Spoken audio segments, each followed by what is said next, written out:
Orders of the day. Government orders, government bills, comments, consideration at second reading of Bill C-82, the Multilateral Instrument in Respect of Tax Conventions Act. Mr. Morneau, seconded by Mr. Mr. Macaulay Cardigan for Mr. Morneau, seconded by Mr. Sohi. Moves that Bill C-82, an act to implement a multilateral convention to implement tax treaty-related measures to prevent base erosion and profit shifting, be now read a second time and referred to the Standing Committee on Finance. Debate. The Honourable Parliamentary Secretary. Minister of Finance. Thank you, Mr. Speaker. I'm pleased to rise in the House to speak on this important piece of legislation, one that will help bring more fairness to the tax system and help our government continue its work to strengthen and grow the middle class. To have an economy that works for everyone, we need a tax system that is fair, and we need all Canadians to pay their fair share. After all, the taxes we pay as Canadians build the infrastructure to get our goods to market and help create good, well-paying jobs. They keep us healthy, support arts and culture, and helps us build strong communities. But the tax system only serves Canadians well when it's working fairly. Canadians work hard and they expect the government to do the same. Their hard-earned tax dollars must be used wisely and effectively to provide the services and supports that Canadians want and need. Delivering the programs and services that Canadians need while keeping taxes low for small businesses and middle-class families is important to this government and to all Canadians. When our government took office more than 2 years ago, we made a commitment to invest in growth while upholding the principle of fairness for all taxpayers. A fair tax system is key to ensuring that the benefits of a growing economy are felt by more and more people with good, well-paying jobs for the middle class and everyone working hard to join it. The government is taking action on multiple fronts to ensure that all Canadians are paying their fair share of tax. Let me remind honourable members that one of the government's first actions was to cut taxes for the middle class and raise them on the top 1%. In total, more than 9 million Canadians are benefiting from this tax cut. Then we moved to provide simpler, more generous, and better targeted support to those Canadian families with children that need it most. We did that by replacing the previous child benefit system with the Canada Child Benefit compared to the old system of child benefits. The Canada Child Benefit, or CCB, is simpler, more generous, and better targeted to those who need it most. And, Mr. Speaker, it's tax-free. 9 out of 10 families are better off under the CCB, and the benefits have helped lift 521,000 individuals, including nearly 300,000 children, out of poverty. On average, families benefiting from the CCB are receiving $6,800. This benefit per year, to help put healthy food on the table, pay for lessons, and buy clothes and supplies for school. The CCB is especially helpful for those families led by single parents. These families are most often led by single mothers who have lower total incomes on average and so benefit more from an income-tested benefit like the CCB.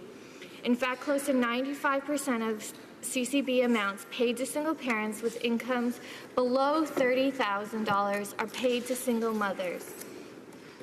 We've also taken steps to help Canada's hardworking small businesses through a reduction of the federal small business tax rate. We reintroduced the small business tax rate to 10% effective January 1st, 2018, and will reduce it further to just 9% starting next January. For the average small business, this will leave an additional $1,600 per year. By this time next year, Mr. Speaker, the combined federal, provincial, territorial average tax rate for small businesses will be just over 12%, by far the lowest in the G7 and among the lowest in all OECD countries. Tax fairness continues to be a cornerstone of our government's promise to Canadians to grow a stronger middle class. In each of our 3 budgets, the government has taken steps to enhance the integrity of Canada's tax system and give greater confidence that the system is fair for everyone. An important focus of our efforts is cracking down on tax evasion and tax avoidance, which have serious financial costs for our government and all taxpayers. Since our first budget in 2016, the government has continuously strengthened the Canada Revenue Agency's ability to successfully crack down on tax evasion and combat tax avoidance with increased funding. This funding has enabled far-reaching changes to the CRA's compliance programs, allowing them to better target those posing the highest risk of tax avoidance, including wealthy individuals with offshore accounts, and more effectively limit tax evasion and tax avoidance. Those efforts are showing concrete results for Canadians. With our new systems, we are able to review all international electronic fund transfers over $10,000 entering or leaving the country. This adds up to more than 1 million transactions each month. Mr. Speaker, reviewing these transfers helps us better do risk assessments for unfair tax avoidance by individuals and businesses. Over the last 2 fiscal years, the government reviewed all large money transactions between Canada and 8 countries of concern, a total of 187,000 transactions worth a total of more than $177 billion. Working closely with partners in Canada and around the world, there are now over 1,000 offshore audits and more than 40 criminal investigations with links to offshore transactions. The government is also aggressively pursuing those who promote tax avoidance schemes, and so far has imposed $44 million in penalties on these third parties. This year, we are also gaining easier access to information on Canadians' overseas bank accounts with the implementation of the Common Reporting Standard. With this new system, Canada and close to 100 other countries will begin exchanging financial account information. This information will help us connect the dots and identify instances where Canadians hide money offshore in offshore accounts to avoid paying taxes. We have expanded our specialist audit teams who focus on high net worth taxpayers. These teams are comprised of approximately 250 auditors responsible for scrutinizing more than 500 high net worth individuals and their webs of corporate structures. In addition, in December 2017, the Minister of Finance and his provincial and territorial counterparts committed to ensuring that the appropriate Canadian authorities know who owns which corporations in Canada and to better harmonize corporate ownership record requirements between jurisdictions. This information will help Canadian authorities take appropriate action against those engaging in international tax avoidance and criminal activities such as tax evasion, money laundering, and other criminal activities perpetrated through the misuse of corporate vehicles. Mr. Speaker, while the actions of the government have taken to date real progress, tax fairness is a complex goal requiring ongoing engagement and progress on many fronts. With this bill, the government is going even further to fight aggressive international tax avoidance. We are proposing rules to prevent taxpayers from inappropriate reducing or avoiding Canadian income tax through treaty shopping and other transactions or arrangements. Canada is active in efforts by the OECD and G20 to address tax planning strategies that exploit gaps or mismatches in existing tax rules to shift profits to locations where they are subject to little or no taxation. These groups are also working to counter strategies that shift profits away from jurisdictions where the underlying economic activity has taken place. This multilateral effort is known as the Base Erosion and Profit Sharing Project. The OECD's work on base erosion and profit sharing project identified a number of instances in which the terms of current tax treaties could be modified to prevent potential abuse.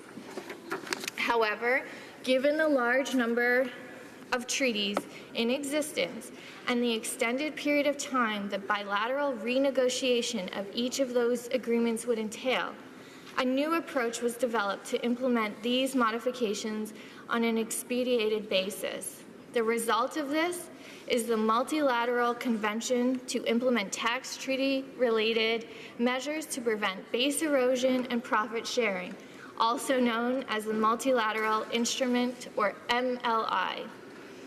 The MLI is the central focus of today's legislation. It will enable those jurisdictions that sign on to it to swiftly modify their bilateral tax treaties to incorporate the tax treaty-related measures developed through the Base Erosion Profit Shifting Project. The MLI was developed and negotiated by more than 100 countries and jurisdictions, including Canada.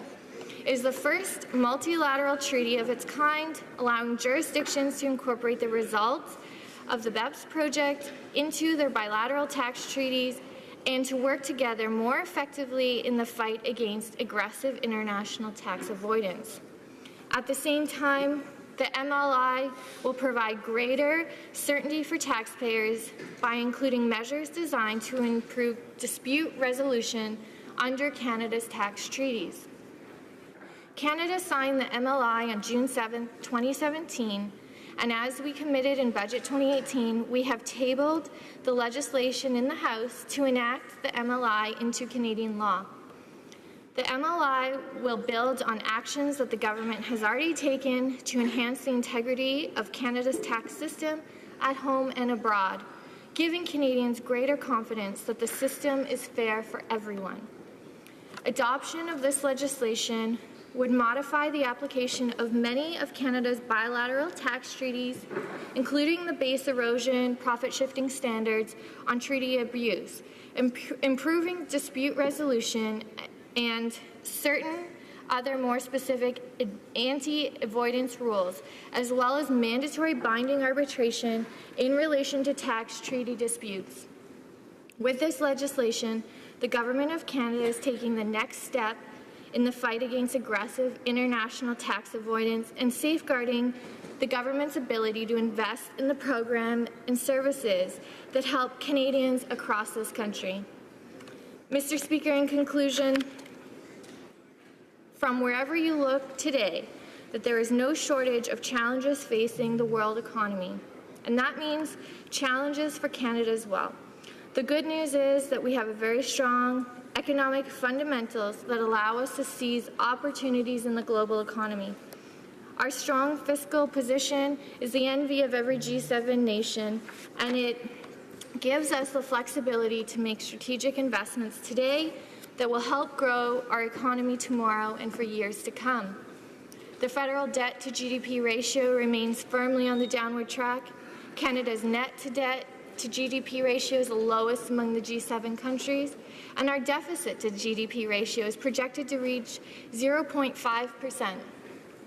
Over the last 3 years, Canadians' hard work has expanded our economy, creating about 540,000 full-time jobs and driving down the unemployment rate to one of the lowest levels in nearly 40 years. By cracking down on tax evasion at home and abroad, we are building on these tremendous advantages that Canada enjoys. We are ensuring that our government has the money needed to deliver programs that help Canadians, and that Canada remains positioned as an excellent place to work, invest, and do business. As I have made it clear today, we have already made tremendous progress towards the stronger Canada, but as I have also noted, tax fairness is a complex goal requiring action on many fronts.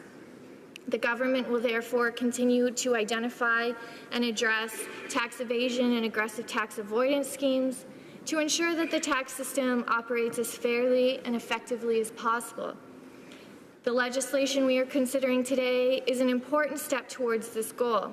I have every confidence, Mr. Speaker, that this will become increasingly evident as we proceed with our debate. Thank you very much. Questions and comments? The Honourable Member for Central Okanagan, Similkameen Nicolet. Thank you, Mr. Speaker. And let me first publicly congratulate the member opposite for her appointment to Parliamentary Secretary. That's a big achievement in this place. But I would like to go right to the subject of base erosion and profit sharing.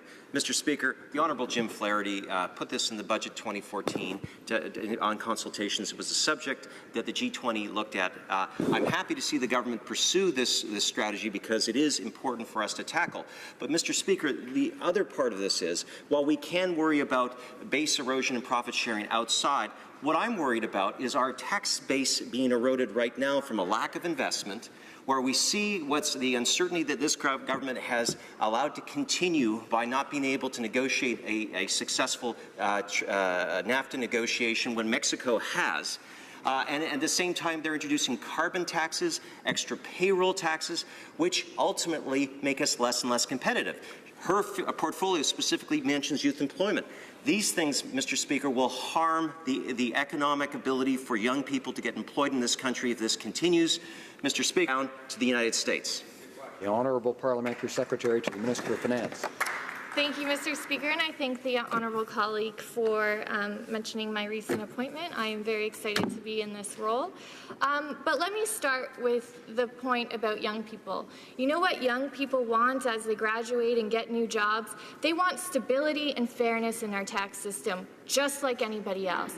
And what businesses want is they want confidence in a tax system and the ability to compete globally and not have not to be competitive because of unfair profit shifting in other jurisdictions or base erosion through treaty shopping. This is a legislation, if it was introduced in Budget 2014, then why did the previous government not enact it? This is good news for Canadians. This is good news. This is good news for Canadians because it's ensuring our tax system is fair, and it's ensuring that we have the resources to spend on the programs that actually grew the economy. And in regards to competitiveness, Mr. Speaker, the Minister of Finance pointed out yesterday that we've had 8% growth over the last 6 consecutive quarters in business investment. Our plan is working, and this is ensuring that our system remains fair and competitive for businesses. Member for Courtenay Alberni. Mr. Speaker, first I want to thank my colleague for her speech. And you know, she talked about tax fairness, and I think about my friend Mike, who's working at the mill. He's paying taxes like everybody else, Mr. Speaker. Yet this government still continues to hold up the tax loophole for CEO stock option loopholes. And you know, I've got concerns, and Mike has concerns. Why would a CEO get a tax deduction on of almost 50% on you know, when they're having a big win? And this tax deduction, we know, Mr. Speaker, benefits 92% of it goes to the 1%. So this benefits the very wealthy. And you know, when someone has success, they're a winner. We want them to do well, but they need to pay their fair share of taxes. And this government continues to support a tax structure that protects the privileged. This is a step in the right direction, but it's far from what's needed. We need something with more teeth. We need them to follow through with their promises to close the CEO stock option loophole. And I'm asking the member through you, Mr. Speaker, if the government will take the next step and close that CEO stock option loophole so CEOs and the 1% pay their fair share of taxes like everybody else in this country. That's tax fairness, Mr. Speaker. Honourable Parliamentary Secretary. Thank you, Mr. Speaker, and thank my honourable colleague for his question. I agree that tax fairness needs to be the core of our system so that everybody is paying their fair share. That's precisely why one of the first things we did is lower taxes for middle-class Canadians and actually raise them on the top 1%.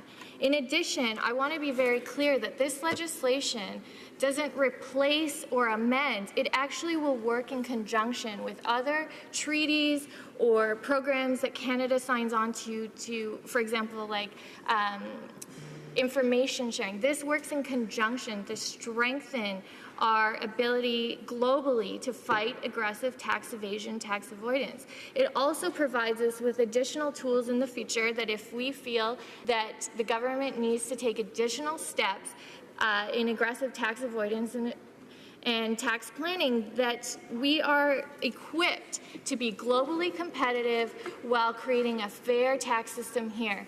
And one of the best things for this is creating business confidence in the global economy.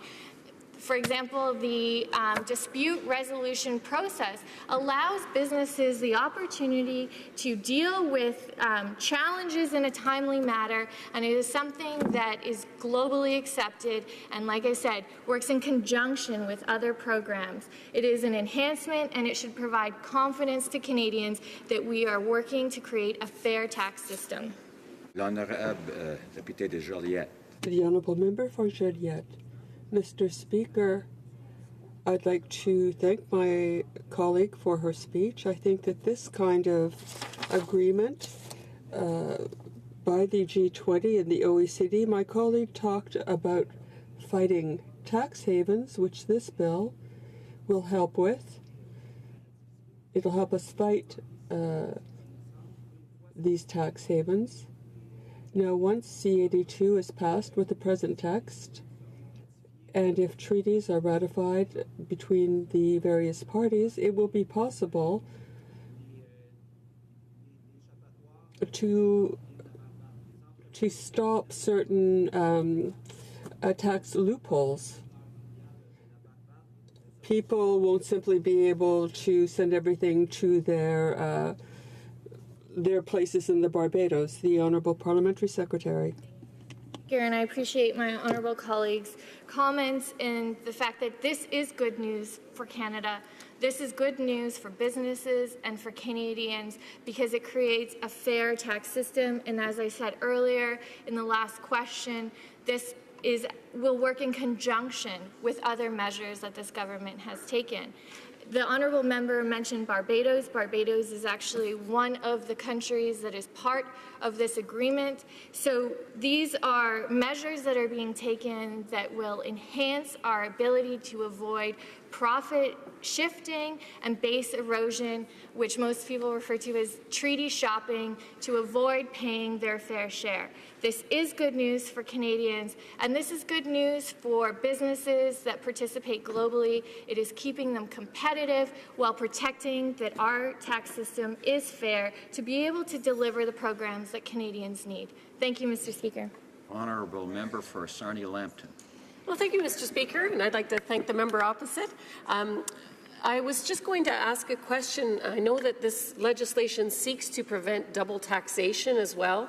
And the member had talked about dispute resolution, and I know we had issues with many residents across Canada that own Canadian corporations. When the U.S. changed their tax rules recently, people that were living in the U.S. that owned Canadian corporations ended up paying hundreds of thousands of dollars of double tax, and the dispute resolution was not present here. So could she describe how that will work to bring a timely resolution for these people? The Honourable Parliamentary Secretary. Thank you, Mr. Speaker, and I thank the honourable colleague for her question. But to clarify, this legislation does not include anything in regards to double taxation. This legislation is specifically in regards to the MLI, which relates to base erosion, profit shifting, treaty shopping.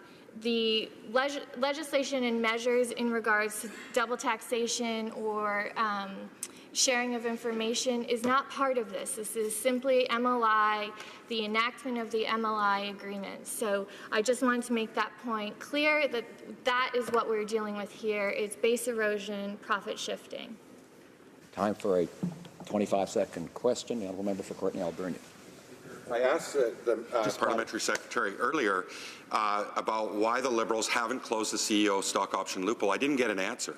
We know that 92% of that stock option loophole goes to the 1%. So all I'm looking for, Mr. Speaker, through you to the Parliamentary Secretary, is an explanation of why they haven't followed through with their promise. The Honourable Parliamentary Secretary, 30 seconds. Mr. Speaker, I will reiterate once again that we actually lowered taxes for the middle class and increased them for the 1%, which I believe the honourable colleague actually voted against. That's true. This legislation is specific to profit shifting and base erosion and treaty shopping. This is what we're focused on. It is a piece in the puzzle to dealing with tax avoidance and tax evasion, which I hope all members support. Resuming debate, the honourable member for Haliburton, Kawartha Lakes, Brock. Thank you very much, Mr. Speaker. I have the pleasure to rise today to speak about an important piece of legislation, Bill C-82, an act to implement a multilateral convention to implement tax treaty-related measures to prevent base erosion and profit shifting. The bill would, upon royal assent, modify up to 75 of Canada's bilateral tax treaties, also known as Covered Tax Agreements, or CTAs, in order to combat base erosion and profit sharing, or BEPS, as it's more commonly known in taxation vernacular, for those above watching and watching at home. For those Canadians that I just mentioned, and indeed for the members of the House who aren't tax lawyers, including myself, Bill C-82 is quite a mouthful, but basically, the bill purports to make it more difficult for corporations to hide money in offshore tax havens. At this early stage in debate, I think it's worth discussing a few of the concepts inherent in the bill so we can have a more fulsome discussion moving forward. First, the Multilateral Convention to implement tax treaty-related measures to prevent base erosion and profit sharing is a multilateral instrument, or MLI, which is the product of the Organization for Economic Cooperation and Development's G20 BEPS projects, which began in 2013. Base erosion and profit sharing, or BEPS, refers to tax planning strategies that exploit loopholes in tax rules to artificially shift profits to low or no tax jurisdictions where there is little or no economic activity, allowing little to no corporate taxes to be paid. Moderate estimates indicate annual losses of anywhere from 4 to 10% of global corporate income tax revenues, or $177 to $425 billion annually. In Canada, we are looking at somewhere between $3 to $6 billion annually in taxes that could go to pay for any number of important programs for projects to benefit all Canadians. It might even buy you a pipeline. Maybe pay off a third of your annual deficit if you were so inclined. Leaders of the OECD and G20 countries, as well as over 60 other countries, jointly developed 15 actions to tackle tax avoidance, improve the coherence of international tax rules, and ensure more transparent tax regimes. The purpose of the MLI is to allow signatories to swiftly implement tax treaty-related measures to prevent BEPS. The goal of implementing the measures in the MLI is to end treaty abuse and treaty shopping by transposing in existing tax treaties jurisdictions' commitment to minimally include in their tax treaties tools to ensure these treaties are used the way the signatories initially envisioned. Once implemented, the MLI will modify up to 75 existing bilateral tax treaties with, at minimum, the adoption of the OECD treaty abuse and the improved dispute resolution standards. And that's important to note, Speaker, that there are scales to which Canada can adopt the 15 actions included in the MLI. The treaty abuse standard consists of two parts. One, an amended preamble suggesting that covered tax treaties are intended to eliminate double taxation without creating opportunities for non-taxation or reduced taxation through tax evasion or avoidance.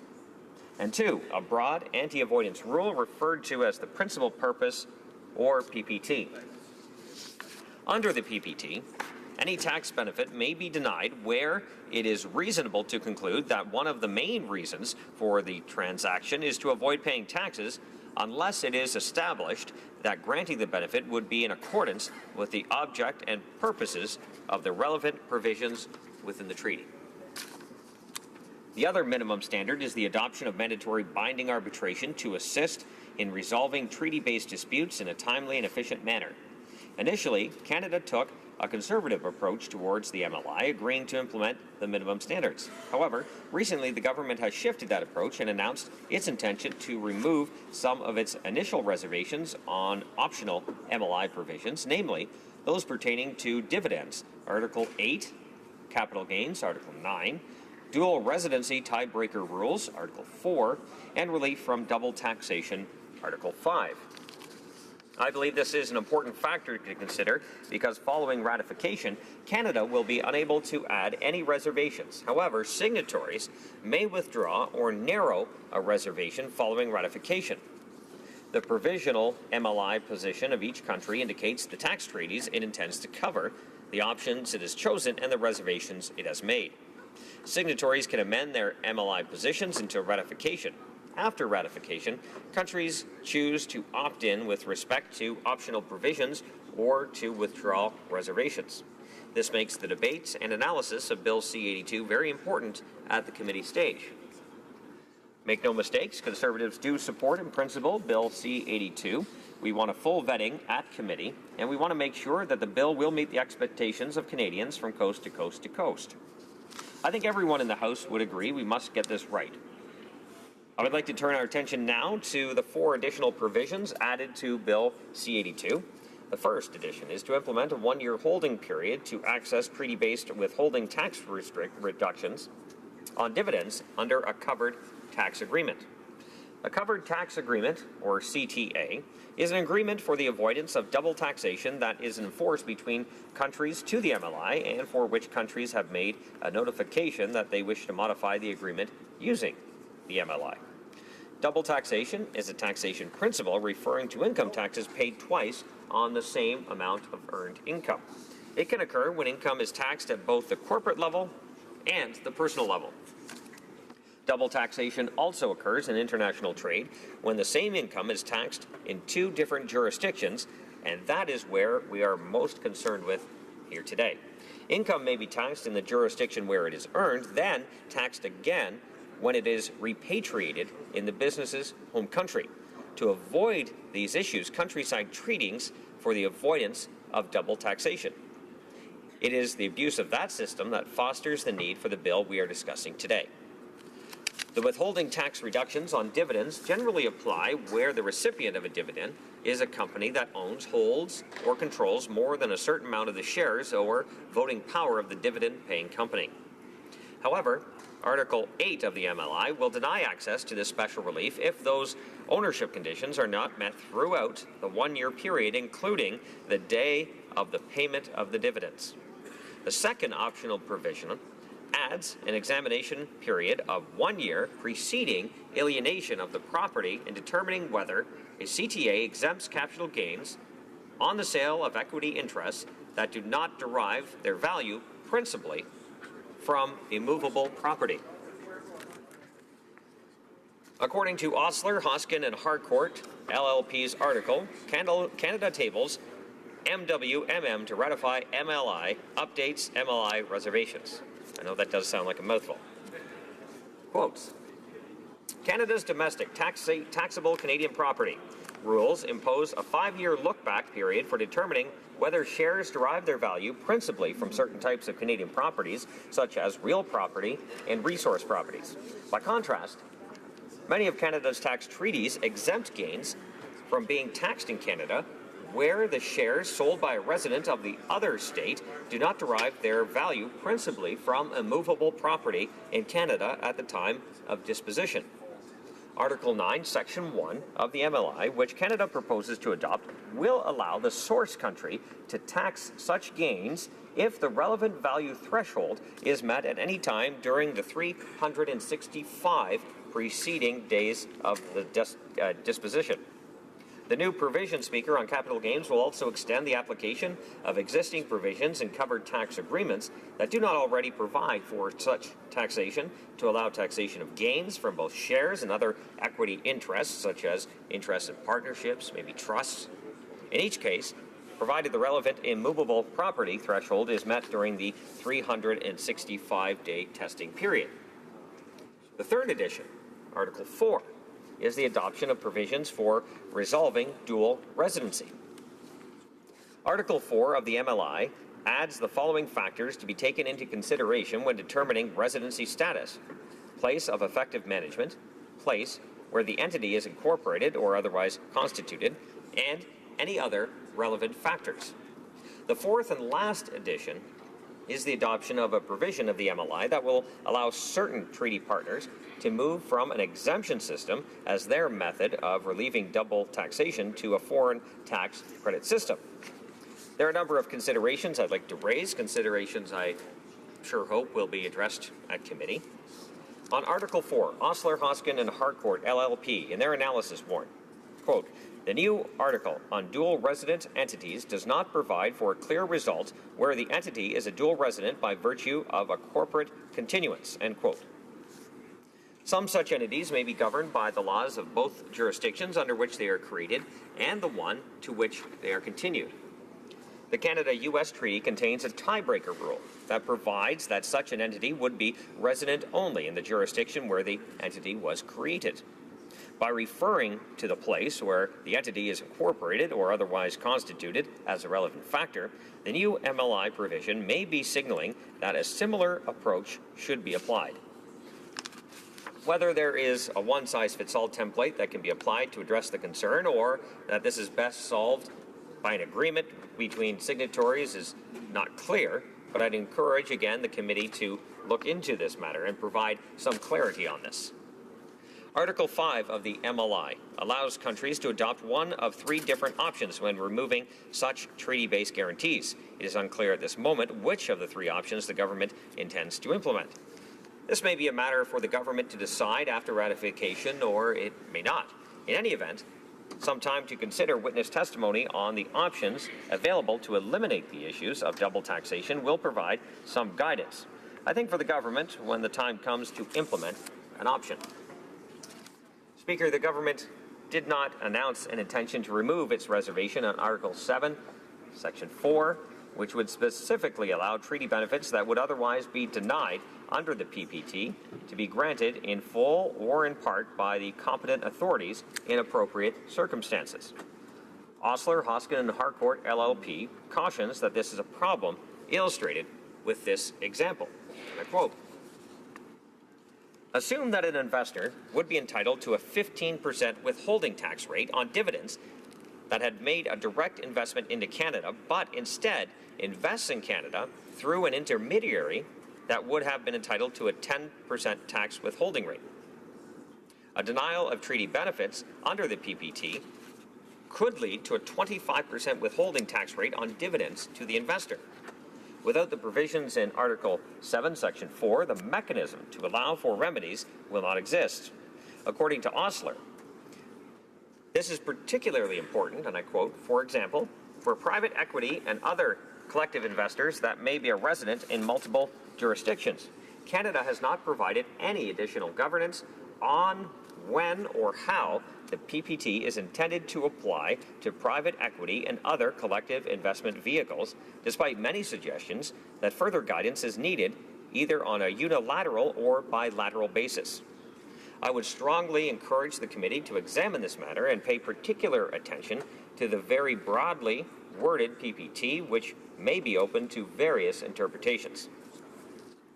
One of Gowling's WLG's partner, one of them, in her article, the MLI Tax Treaty, and this was Laura Georgiou, what it means for taxpayers, brings to our attention concerns regarding Article 8. Article 8 of the MLI addresses the reduction from 25% to 5% of the domestic dividend withholding rate under most CTAs where the dividend is paid to a corporation that, at the time of the payment, owns, holds, or controls directly and, in certain CTAs, indirectly, at least 10% of votes or, in certain cases, more than 10% of the shares of the dividend payer. Furthermore, Article 8 will deny the reduced treaty withholding tax rate unless the applicable ownership conditions are met through a 365-day holding period, which includes the day of payment of the dividends. For this purpose, ownership changes resulting from corporate reorganizations or amalgamations of the dividend payer or shareholder are ignored. This holding period is meant to ensure that non-resident companies that engage in certain short-term share acquisitions will not benefit from the lower treaty dividend withholding rates. In practice, the application of the hold period rule will be problematic because the 365-day period can straddle on the transaction date. Where the holding period test has not been met at transaction time, the corporate dividend payer has a difficult choice to make. If it withholds at the lower rate, it exposes itself to the risk that the shareholder will not meet the holding period test, rendering the payer liable for additional withholding tax and penalties. Alternatively, If it withholds on the dividend at the domestic rate and the test is met, the shareholder will then need to apply for a refund of the excess withholding, resulting in additional costs and delays. As of today, 84 countries have signed the MLI, including Canada. 6 more are interested in signing, and 10 have ratified the convention. It is interesting to me that the United States has chosen not to sign the MLI. Rather than pursuing legislation to recoup unpaid taxes in an investment like the Multilateral Convention to implement tax treaty-related measures to prevent BEPS, the U.S. has chosen a different approach. When the OECD first announced its plan to go after tax planning and double taxation by multinationals, the U.S. had the highest statutory corporate tax rate in the OECD. Since then, the U.S. has passed historic corporate tax cuts as part of the Tax Cuts and Jobs Act, lowering its headline corporate tax rate from 35% to 21%, less than the OECD average. The U.S. has also made significant changes to the international taxation of its U.S. multinationals. The U.S. has taken steps to address BEPS and non-taxation of multilateral income by creating strong incentives for companies to relocate investment, economic activity, and profits in the U.S. through a more competitive tax code. To be clear, I'm not advocating for the abandonment of Bill C-82. As I mentioned earlier, Conservatives support the principles behind this bill, but we also support lower taxes for Canadians and businesses. Lower corporate taxes, reducing red tape, and creating an investor-friendly climate is something I believe we need to do in concert to Bill C-82. The more investment dollars we can retrain and attract and retain in Canada, the less taxes we need to spend in pursuit of those who exploit loopholes in tax rules. In 2013, the previous Conservative government supported the effort to establish the OECD G20 BEPS working group to curtail profit sharing and tax avoidance. That should be profit shifting and tax avoidance. Conservatives support measures to crack down on tax evasion. Aggressive tax avoidance is a major source of lost tax revenue for high tax jurisdictions like Canada. But let us remember the vast majority of citizens, residents, and businesses in Canada pay their taxes and follow the rules. Having a fair tax system for all Canadians and corporations that do business in Canada is fundamental to a healthy and equitable economy. Now, Speaker, I do want to quickly, while I have a couple of minutes left in my speech, talk about what is happening when you have a lower tax environment, something we do when we lower regulations and red tape and allow businesses to thrive in open and free markets. We're seeing that, as I mentioned, in the United States. Last number I saw, there were 6.7 million unfilled jobs in the United States. Now, obviously, when that happens, wages go up. We're seeing that all across the board. Unemployment goes down, bonuses are given out, and employees are better off than they were before. More money in more people's pockets give them more options, more choices in their own lives to spend on projects and things they feel are important to them. So when we look at what is going on here in Canada, we are almost doing the exact opposite. Taxes are going up, red tape and regulations are grabbing onto businesses, they are strangling them, and businesses are looking for options elsewhere. And we're already seeing it in the energy sector. We have lost out on tens of billions of dollars worth of investment because of this government. Investment is fleeing. We're losing jobs. Families are worse off than they were before. And because we are going in the opposite direction on what most countries are doing, including one of our competitors, the United States. And I think that's important to note because those on this side of the House, those of us here, believe that lowering taxes, allowing free markets to weed out bad actors, allow people to have more choice and freedom in their daily lives is the best way to have a free and open society like we do here. And I know my time is wrapping up, so I will just close that I believe that careful consideration of the bill and amendments at committee with these measures will prevent treaty abuse, improve dispute resolution, and reduce the incidence of tax avoidance. But I also laid out another case as well. So thank you, Speaker, for your time, and I look forward to my questions. Questions and comments. Questions et commentaires. L'honorable député de Beloeil-Chambly. The honourable member for Beloeil-Chambly. Thank you very much, Mr. Speaker. And I'd like to thank my colleague for his remarks. Now, clearly, tax avoidance and evasion are issues that are extremely important. As he said when he talked about the majority of people and companies paying their taxes, the problem is when we look at the amounts of money that aren't ending up in government coffers, the quantity of money, the number of people who are already in a privileged position who are taking advantage of a system that very clearly hasn't succeeded in creating fairness in our society, tax fairness. So my question for my colleague is this. Clearly, the mechanism we have before us, this MLI, reminds us of a debate we had in the last Parliament on the free trade agreement with Panama. One thing that the Americans did with Panama was, before they ratified the agreement, they ensured that Panama would commit to concretely and officially, formally, fight tax evasion, to do their share so that the money would go to the United States, the money that should have gone to the United States. We didn't take that step, and that's one of the reasons why we opposed the agreement, which was adopted by the previous government. Does my colleague think that, when we have free trade agreements, require that the countries we sign with do more to ensure that the money comes back to Canada in these cases? Alex Brock. Thank you very much, Speaker, and I appreciate the question from my colleague. As I mentioned, I did lay out my concerns in my speech that I had, and I think that addressed much of the question that I did receive. As I also mentioned, there are ways, in addition to this piece of legislation, to allow money to be repatriated to our country. And we continue to spend money to go after these bad actors, but also on the other side, you're seeing the money that we are losing out on that could pay for a number of the programs that Canadians love and cherish.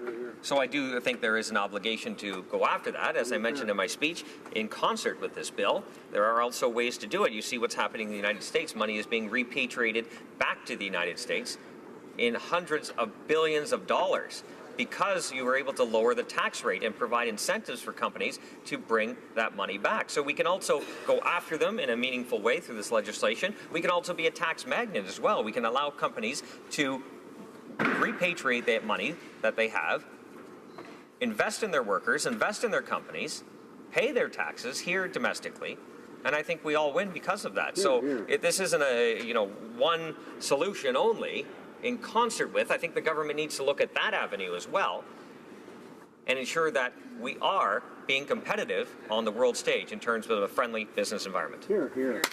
Honourable member for Winnipeg North. Yes, thank you, Mr. Speaker. Here we have another piece of legislation that I believe assists in setting the agenda that really started virtually from day one with this government. When we brought in legislation to look at giving Canada's middle class a tax break, something in which I'll remind my colleague across the way he voted against, and then also putting a tax on Canada's wealthiest 1%. And today, we have legislation, again, looking at in ways in which we can ensure that there's a higher sense of tax fairness. And that's really something that Canadians want to see. It has been a priority from this government. We have invested literally hundreds of millions of dollars to look for and prosecute tax evaders.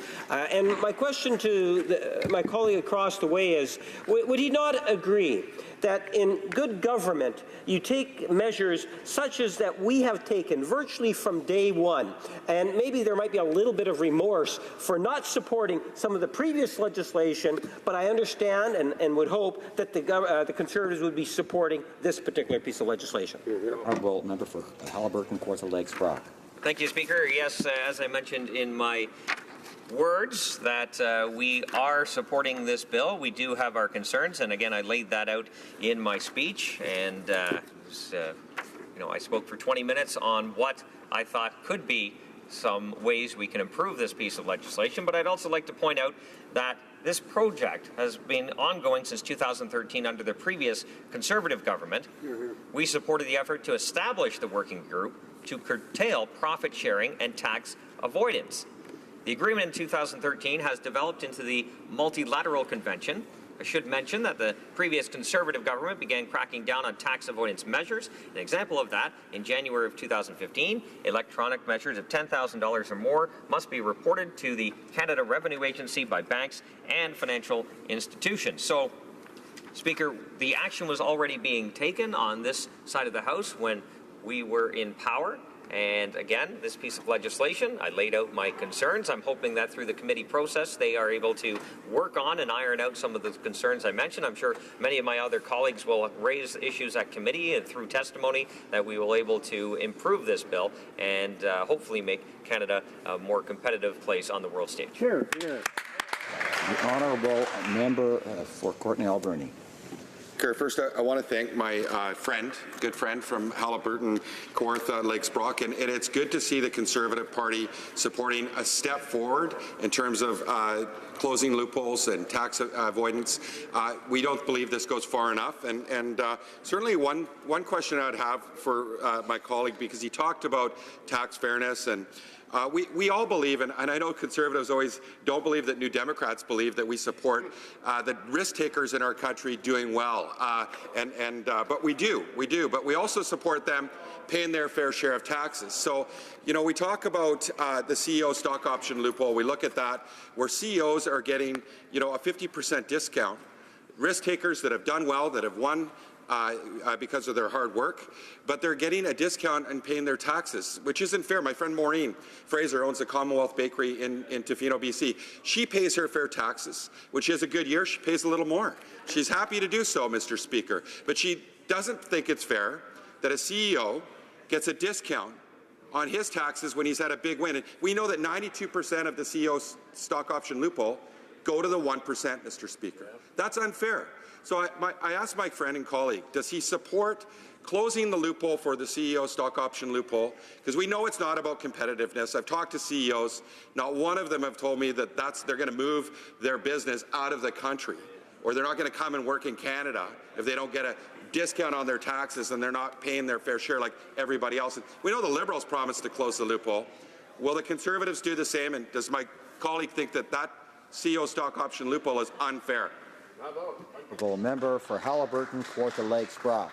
Thank you very much, and thank you to my friend for that great question. I know he is a supporter of the free market for the most part, and I do appreciate that. I would point out to him a couple of things. One way, an idea, because we're in the place where we're debating this, an idea to fix that would be a flat tax. That would fix that problem altogether in terms of the issue about tax avoidance that he mentioned, and I'm sure this is a place for debate, and we can discuss that back and forth. But also I would point out that as investment is currently fleeing this country in the tens of billions of dollars in the oil and gas sector, we are seeing the jobs lost, opportunities go south of the border, absolutely, where the environment is more favorable to business. Every day. And we are seeing already the money that this government paid to nationalize the Trans Mountain Pipeline was brought, that money, those taxpayer dollars were brought into the United States to build infrastructure in that country. So we continue to fund projects in other countries rather than attracting investment to ours. It's totally backwards. And don't even get me started with the Asian Infrastructure Bank, where we're paying to build pipelines in other countries, except ours. But we did nationalize, which we didn't have to do. But that is a discussion for another day, Speaker. Caribou Prince George, a short question. Thank you, Mr. Speaker, and I eagerly was trying to get up and ask this question. I find it very rich that our honourable colleague from Winnipeg North stands there and proudly talks about his government from day one coming in, when we have a Prime Minister that openly admitted that, you know, Canadians know that most small business people or small business owners or small business are just an opportunity for rich people to hide their money. We have a finance minister that conveniently forgot that he had a French condo or French chalet.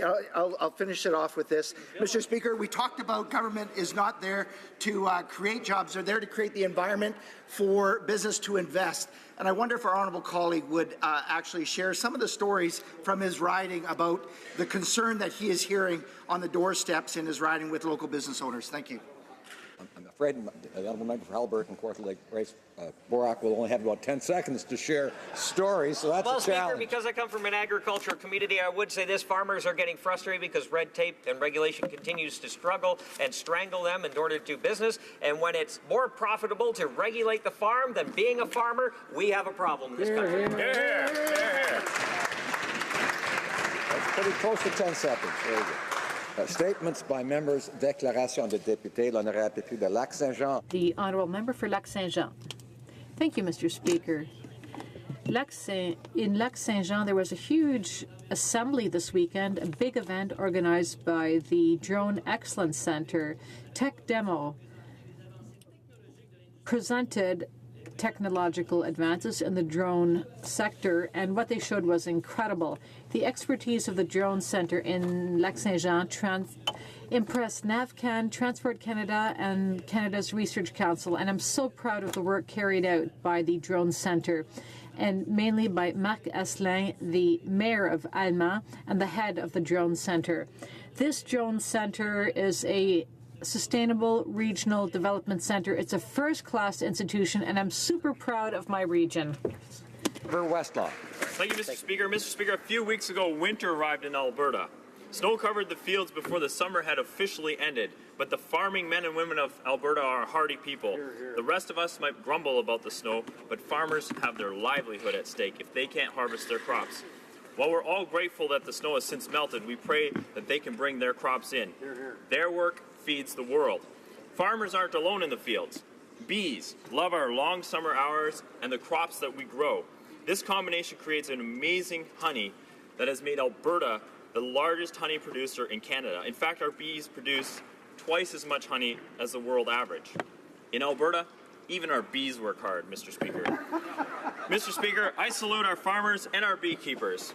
Their perseverance year after year in the face of uncertain weather and their willingness to work long hours to produce top quality products ensures that the rest of the world does not go hungry. Thank you, Mr. Speaker. Honourable member for Charlottetown. Mr. Speaker, imagine working on a cruise ship traveling to ports of call all over the world. Now picture pulling into port in Charlottetown, Prince Edward Island. This, of all places, was the city that inspired a Quebec-born singer-songwriter to write a song that has hit #1 on French satellite radio. Karine Sainte-Marie was on the Rotterdam cruise ship in 2016 when it visited our city. It was on a beautiful fall day where she found inner peace and the motivation to write a song called Charlottetown. La chanson décrit. The song describes how Charlottetown helped her to rid her of her demons and make peace with her past. It was a song about going home and finding one's way. Tomorrow night, Karine will be back in Charlottetown to play at the Cool Moon Festival.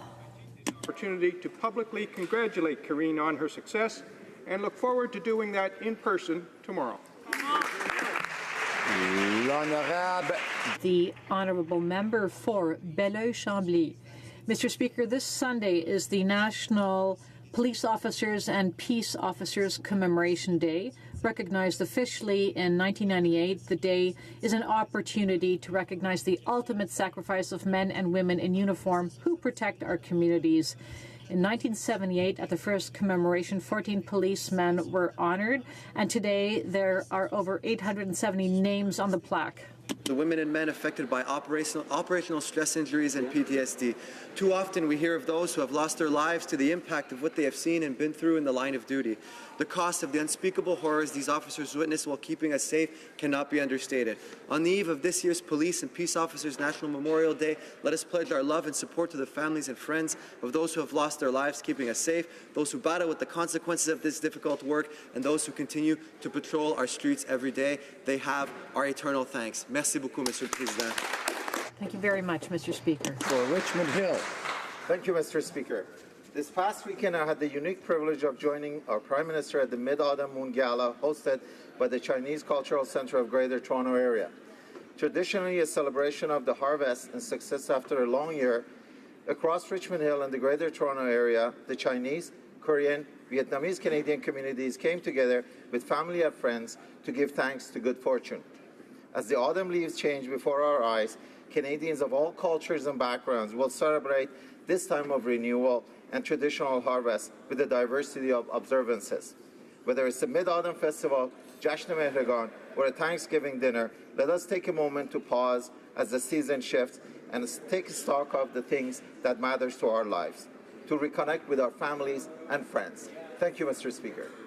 The Honorable Député de... The Honourable Member for Louis Saint Laurent. Mr. Speaker, today we're commemorating an important anniversary for Canada and hockey. On September 28, 1972, in Moscow, Canada won the series of the century against the USSR. 34 seconds before the end of the eighth and last game of the series, Paul Henderson scored the most important goal in Canadian and hockey history. Rarely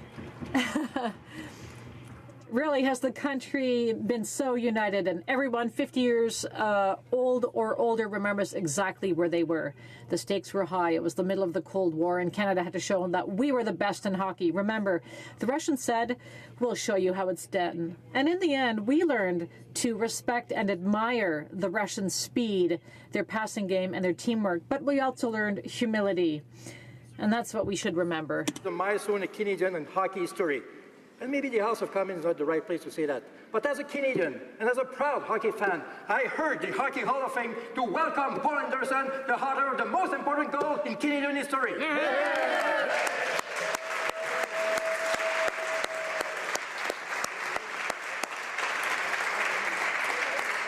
It sounded like there was all-party support for that sentiment.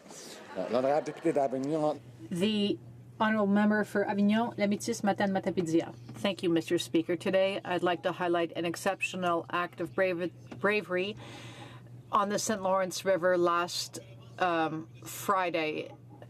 Winds were over 100 kilometers an hour. There was a sailboat which sank at Pointe-au-Père, and a couple was on board. And today, a man or a woman are alive, thanks to the men who helped save them, and they were part of the Auxiliary Coast Guard.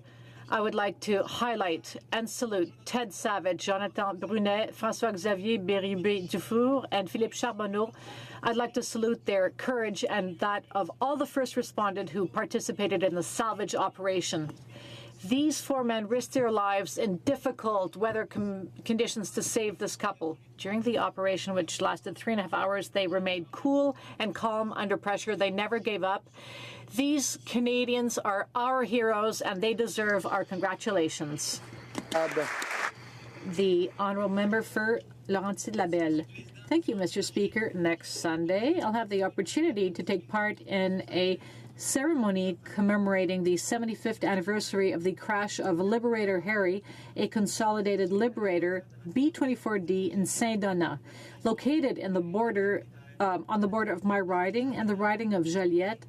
The Black Mountain saw 24 Canadian soldiers die on October 20th, 1943, and this event was the worst tragedy on Canadian soil of the Royal Canadian Air Force. I salute the guardians of Liberator Harry and the volunteers who have looked after the site over the years. Congratulations to André Godet and his helpers for taking by helicopter the volunteers to the top of the mountain. Our deepest respect goes to the families and the descendants of the victims, and we have a duty to remember all the aviators and soldiers who've served our country. Melville. Mr. Speaker, I'm proud to rise today to congratulate two incredibly hard-working charitable organizations in my riding of Yorkton Melville. The Health Foundation of East Central Saskatchewan and the Esterhazy District Charity Golf Classic have raised millions of dollars for local health care and have both recently held very successful events. In July, the Health Foundation of East Central Saskatchewan raised almost $39,000 in one weekend at the second annual Rhythm and Ribs event. This fundraiser and others like the Gala, the Radiothon, and Farming for Health help purchase medical equipment in area hospitals and health care facilities. Earlier this month, the Esterhazy District Charity Golf Classic was held in my hometown of Esterhazy, Saskatchewan. This was the 18th year for the golf tournament, which has been fundraising for a new hospital there. This year's event brought in $205,000, bringing the 18-year total to more than $3.5 million raised from this tournament alone in my community. Congratulations to all involved in these two great charities. The Honourable Member for Ottawa West, McKeon. Monsieur le Président. Mr. Speaker, September 28 has been recognized around the world as the International Day of Action for Access to Safe and Legal Abortions. According to the World Health Organization, about 25 million unsafe abortions are carried out every year throughout the world, and it is estimated that 47,000 women die each year following complications. Government supports women's sexual health and reproductive rights, and we are unequivocally opposed to reproductive coercion in all its forms. We adopted a feminist international assistance policy that defends the rights of women and girls, and we are working closely with local women's groups, particularly in the areas of sexual and reproductive health, to ensure that the world's most vulnerable are protected and treated with the dignity they deserve. Today, I thank all the organizations around the world who are working hard to defend and protect women's reproductive rights. Thank you, Mr. L'honorable député. The honourable member for Lac Saint-Louis. Intellectually handicapped will celebrate its 60th anniversary with a block party at its historic building in Pointe Claire in my riding of Lac Saint-Louis. 60 years ago, parents looking to build a better community for their children came together with vision and determination to create a network of resources for those with intellectual disabilities and autism. Today, WIA promotes independence, health, and social skills through a variety of fitness, education, and leisure programs. La philosophie de WIA est ancrée dans WIA's philosophy is based on deep respect for the principle that disabled people are full of potential for growth and development by living in their community. Who said, when we love and respect people, revealing to them their value, they can begin to come out from behind the walls that protect them. Happy birthday, WIA. Congratulations on 60 years of fostering hope and inclusion. The honourable member for Kitchener-Conestoga. Mr. Speaker, recently the government of Nigeria successfully negotiated the release of 110 girls from Boko Haram. However, one girl, 15-year-old Leah, was detained because she refused to give up her Christian faith. Mr. Speaker, Boko Haram has announced that Leah will be executed by the end of the month. A 25-year-old aid worker and mother of 4 who was captured by the same group was executed last week. Time is running short for Leah. She needs our help desperately now. I ask all Canadians to join me in praying for Leah's protection and release. During this week that is focused on gender equality, it's important that we stand up for women everywhere. That means upholding human rights, creating a thriving economy, promoting peace and security, and ensuring a higher quality of life worldwide. I call on the Minister for Global Affairs Canada to step up and pressure the Nigerian government to do everything in their power to ensure that Leah is released immediately. Thank you, Mr. Speaker. The honourable member for Gatineau. Thank you, Mr. Speaker, and I rise today with pleasure to recognize Gatineau's coaches and the coaches everywhere in Canada. We always take the time to recognize our athletes, our kids, and our young people for their sporting achievements, but sometimes coaches are forgotten. I think my colleagues will all agree that each of us once had a coach who made a difference in our lives or in those around us. Coaches play an important role both in the development of sport and in the lives of their charges. They encourage our athletes, win or lose, to do better. These men and women are important role models, and they are among us and always there for us in our communities. I see them at soccer, hockey, or baseball games when I show up in my role as a member of Parliament. Coaches are often volunteers and they don't keep track of their hours, but they're always there at those early morning or late evening practices. Thank you, Mr. Speaker. L'honorable député de Longueuil. The honourable member for Longueuil-Saint-Hubert. Mr. Speaker, I have the honour of representing my constituents for 7 years now, and we face challenges when it comes to public transit and elsewhere. We have a lot of expertise in my riding, including aerospace. We also focus on reconciliation with First Nations, and I work every day to help address the economic challenges and reconciliation, as well as protecting our cultural industries. And I'm happy to see Quebec and my constituents celebrate our culture. Let's take advantage of all of our festivals. But if climate change is not addressed, there will be no festivals. So I certainly hope that everybody shows up at the event organized in my riding, show up at the Berry Metro Station to get there. Mr. Speaker, the Prime Minister's summer of failures is rapidly becoming his fall of failures. After months and months of failing to deliver on everything from trade to taxes to pipelines, this summer was his big opportunity to get it right. But opportunity quickly turned into disaster as his continued failures are having real consequences for Canadians. Fewer jobs, less opportunity, and uncertain futures. Liberal economic policies have failed to create the growth Canada needs as investment flees to other countries. The Prime Minister has failed to fix the mess he created at the border, costing Canadians millions to house illegal border crossers in hotels. After spending $4.5 billion to buy a pipeline, we learned this summer that the pipeline won't even be built. It's officially fall, and we still don't have a plan to get shovels in the ground. The Prime Minister and his ministers had kept the Ethics Commissioner busy this summer as yet another Liberal minister was found guilty of breaking conflict of interest laws. Canadians are sick. The honourable member for Long Range Mountains. Thank you, Mr. Speaker. Australia, China, Austria, and the U.S. are just a few of the world countries that tourists come from to visit my beautiful riding of the Long Range Mountains, and over 250,000 folks visited last year. C'est l'industrie grande. This growing industry employs over 5,000 people and nearly 600 tourism businesses in my riding, and the impact on every other local business is incredible.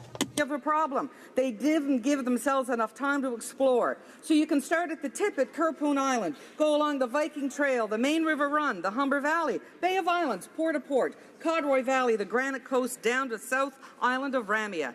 3 of Destination Canada's signature experiences have homes in my riding. Visit the World UNESCO sites at Lansa Meadows, Grossmore National Park, and don't forget Port au Choix National Historic Site. Les touristes viennent explore. All year long, tourists come to explore my region, so I'd like to thank the entire world for coming and to keep on doing so.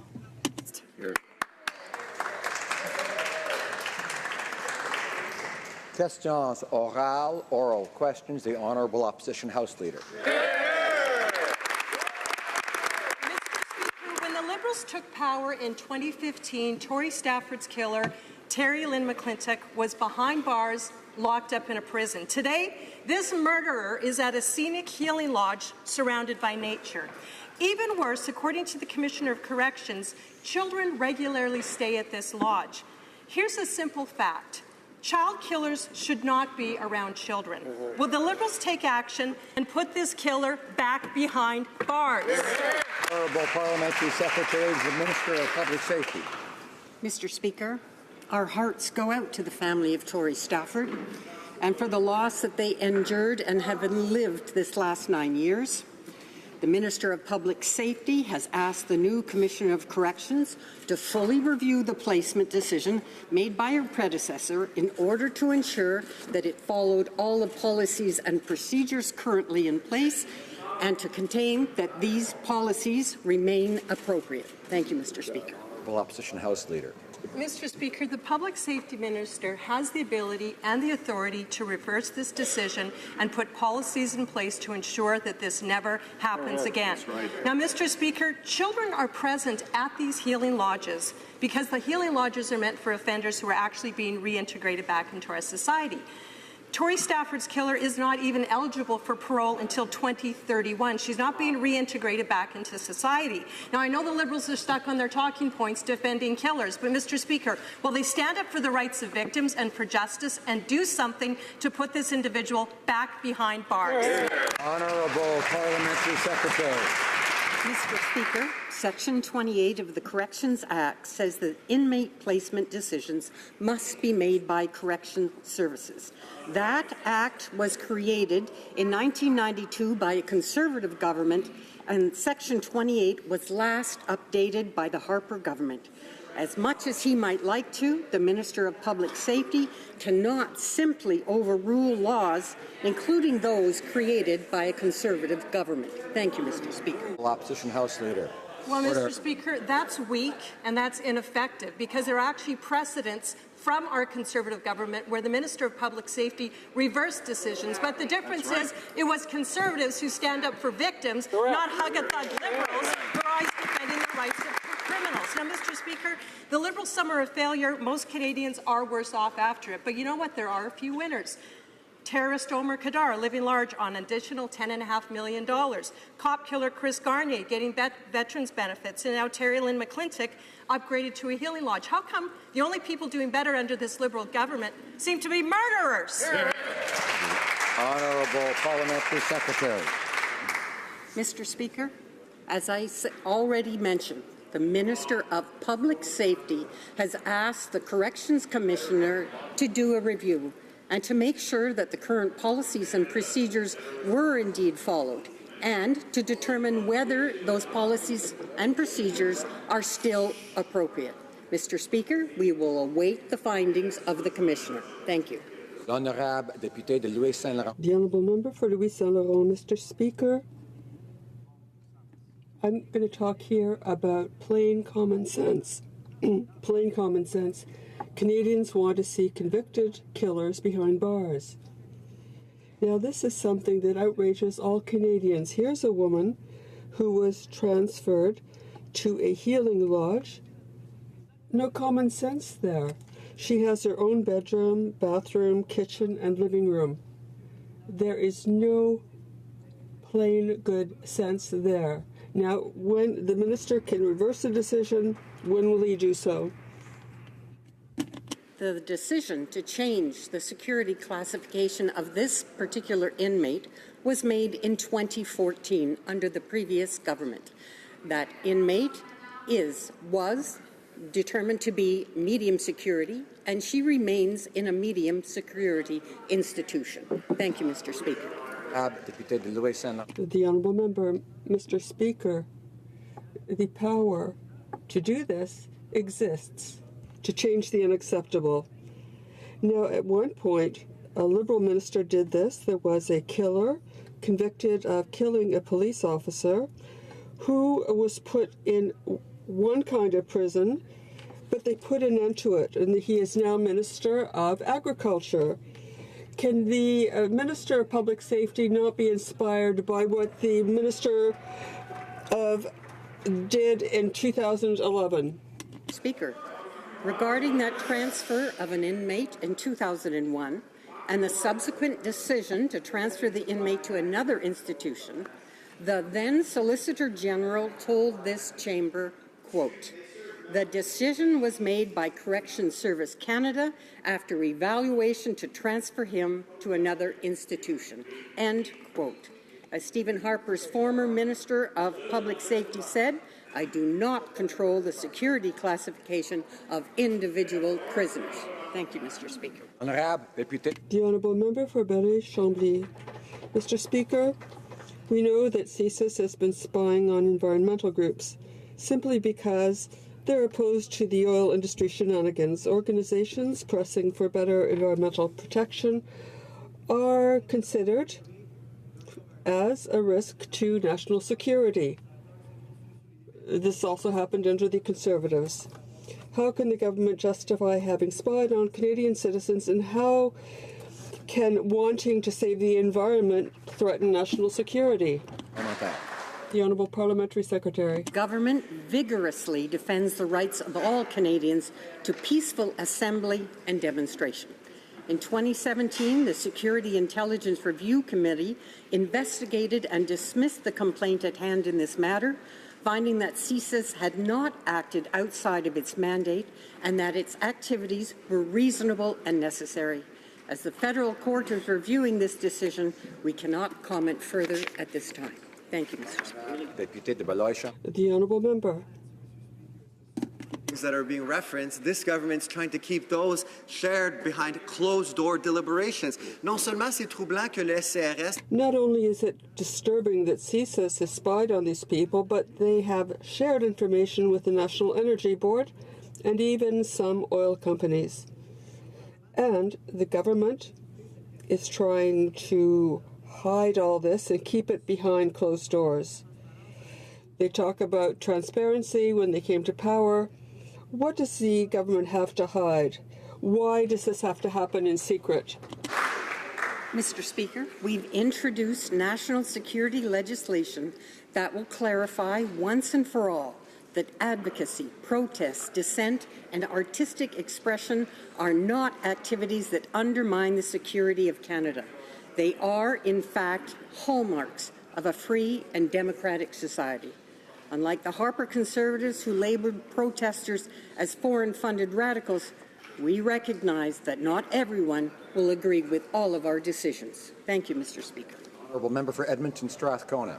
Mr. Speaker, yesterday, Prime Minister claimed he believes in the rights of all Canadians to peacefully protest, and yet proceedings before the federal court this week suggest the contrary.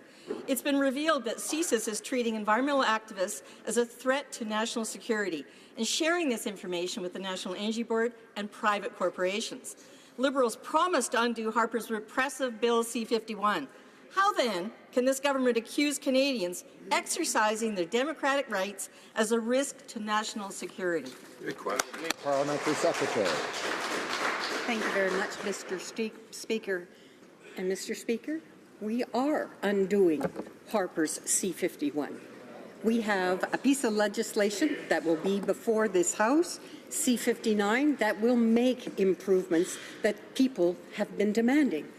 We have had the most widespread consultation on this piece of legislation, and we are confident that it will reflect the needs and the desires of the people of Canada. Thank you, Mr. Speaker. Honourable Member for Edmonton Strathcona. Mr. Speaker, this is personal, not just for me, but for all Canadians who speak up for protection of their community's health and environment. In the 1980s, Canadians were called un-Albertan for protesting a dam. A utilities board was later shut down when it was discovered that the utilities board was spying on farmers who were protesting a power line. I call on this government to rein in CSIS now before Canadians' democratic rights to protest are further eroded. Hear, hear. Parliamentary Secretary. Thank you, Mr. Speaker. I just want to reinforce what I've said earlier. We have introduced national security legislation which will clarify once and for all that advocacy, protest, dissent, and artistic impressions are not activities that undermine the security of Canada. Mr. Speaker, C-59 was developed with the most extensive consultation we have ever done. It will reflect the needs and desires of the Canadian people. Thank you. Honourable Member for Sarnia-Lambton. Mr. Speaker, the national pharmacare consultation that's online that the Liberals are doing doesn't even mention rare diseases. 1 in 12 Canadians has a rare disorder. Why is the Health Minister systematically discriminating against this group, and will she update her consultation to ensure that input on rare diseases is included?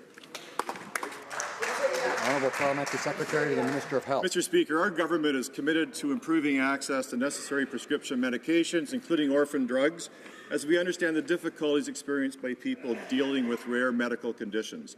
To that end, we've launched a regulatory review of Drugs and Devices Initiative, a major effort to improve the availability of prescription medications, including drugs for rare diseases. Last year, our government alone authorized 36 new drugs, and we look forward to the Health Committee's report on rare diseases. The member for Sarnia-Lambton. Well, you know, first it was discrimination against people with type 2 diabetes, and then autism, and then multiple sclerosis, and now this. Mr. Speaker, yesterday the Rare Disease Organization testified that the Liberal government has not kept any of their promises on access to drugs for rare diseases. Now they're being excluded from the pharmacare discussions. Why are the Liberals discriminating against people with rare diseases? The Parliamentary Secretary. Mr. Speaker, our government is committed to improving access to necessary prescription medications, including orphan drugs, as we understand the difficulties experienced by people dealing with rare diseases. We're working on improving accesses to orphan drugs, and we have, as I said earlier, launched a regulatory review of Drugs and Devices Initiative, and we encourage people with rare diseases and CORD to work with the implementation of National Pharmacare Council to give advice to the development of those recommendations. Honourable Member for Kamloops Thompson Caribou. Mr. Speaker, healing lodges are for criminals who are getting ready to transition back into society. It's job training, it's language, it's culture, and it's household maintenance. Healing lodges are not appropriate for Tory Stafford's murderer, who is not eligible for parole until 2031. Her crimes are heinous and she belongs behind bars. Why can the Liberals not see this? Why can they not act? They're hiding behind a lot of excuses and they just need to actually do something appropriate and take action. Honourable Parliamentary Secretary to the Minister of Public Safety. Mr. Speaker, I will repeat again. Section 28 of the Corrections Act says that inmate placement decisions must be made by correctional services. That act was created in 1992 by a Conservative government, and Parliament decided that that power did not belong to a minister. Section 28 was last updated by the Harper government. As much as he might like to, the Minister of Public Safety cannot simply overrule laws created. Thank you, Mr. Speaker. Honourable Member for Kamloops Thompson Caribou. In spite of all the money they spent on deliverology, they clearly didn't learn any lessons. We have something here that is absolutely absurd. We have someone that is a murderer who is in a facility where children play. It's been less than 9 years since she committed her offence. So instead of hiding around excuses, other ministers have taken action in other governments. It's time for this government to act. Honourable Parliamentary Secretary. Thank you, Mr. Speaker. All Canadians share the grief and the pain of the family of little Tory Stafford. That being true, Mr. Speaker, the Minister has asked the Commissioner of the Correctional Service of Canada to review this case and ensure that all the policies and procedures that are in place were appropriate applied, and he has also asked her to review to make sure that these policies and procedures remain appropriate. Thank you, Mr. Speaker. Député de Beauport, Côte-de-Beaupré. The Honourable Member for Beauport, Côte-de-Beaupré, Île-d'Orléans, Charlevoix. Mr. Speaker, the Canadian Victims' Bill of Rights has supra-constitutional status and includes the principle of a right to information for victims and their families. It is unacceptable that the parents of Tory Stafford were informed after the transfer when they should have been before the transfer. This terrible fiasco only adds to the family's pain and trauma. Will the Prime Minister shoulder his responsibility and cancel the transfer of this criminal, yes or no? Thank you very much, Mr. Speaker. It's important that we understand what the requirements are, what the policies are, what the legal actions available to all members, ministers, and members of government. Now, Section 28 makes it quite clear that the authority to correct, to make a different placement decision rests with the corrections services. That power does not belong to a minister. Thank you, Mr. Speaker. The Honourable Member for Perth Wellington. Mr. Speaker, Terry Lynn McClintock pled guilty to the first-degree murder of 8-year-old Victoria Stafford of Woodstock. She was 8 years old. Now, McClintock is being transferred from a prison with bars and razor wire to a healing lodge. A healing lodge where the Commissioner of Corrections has confirmed there are children present. Every Liberal on that side knows this is wrong. Will the Prime Minister reverse this decision? Honourable Parliamentary Secretary. Mr. Speaker, the Minister has asked the Commissioner of the Correctional Service of Canada to review this case to ensure that all decision-making was properly done in accordance with the law and long-standing policies that stretch back more than a decade. To correct the public record, I want to confirm that CSC's correctional facility has both minimum and medium security capacity. This particular offender was classified as medium security back in 2014. Thank you. The Honourable Member for Abitibi, Témiscamingue. Mr. Speaker, whenever I'm in my riding, entrepreneurs talk to me about the contortions they have to perform to avoid closing stop because of a lack of manpower, despite cutting our business hours, wage hikes, trying to recruit abroad. They see no light at the end of the tunnel. They will see their investments wiped out. What are the Liberals going to do about this? Mr. Secretary to the Minister of Finance. Thank you, Mr. Speaker, and I appreciate the question. The fact remains that Canada and our government is firmly focused on investing in small businesses and ensuring we create a competitive economy for entrepreneurs to grow. What we've done is we've lowered taxes, we've lowered small business taxes, we've lowered taxes on the middle class. The Minister of Finance pointed out yesterday that we've had 8% growth the last 6 consecutive quarters of business investment. Our government is making investments to ensure that Canadian businesses thrive. Honourable Member for Timmins, James Bay. Speaker, the Liberals fought the Human Rights Tribunal over 4 non-compliance orders, ignored an order of Parliament to flow funds to the underfunded child welfare, and the price of that delay was the death of 12 children in the broken foster care system in Ontario. I encourage this government to read that report. It's a damning indictment of children being disappeared into a gulag of hopelessness.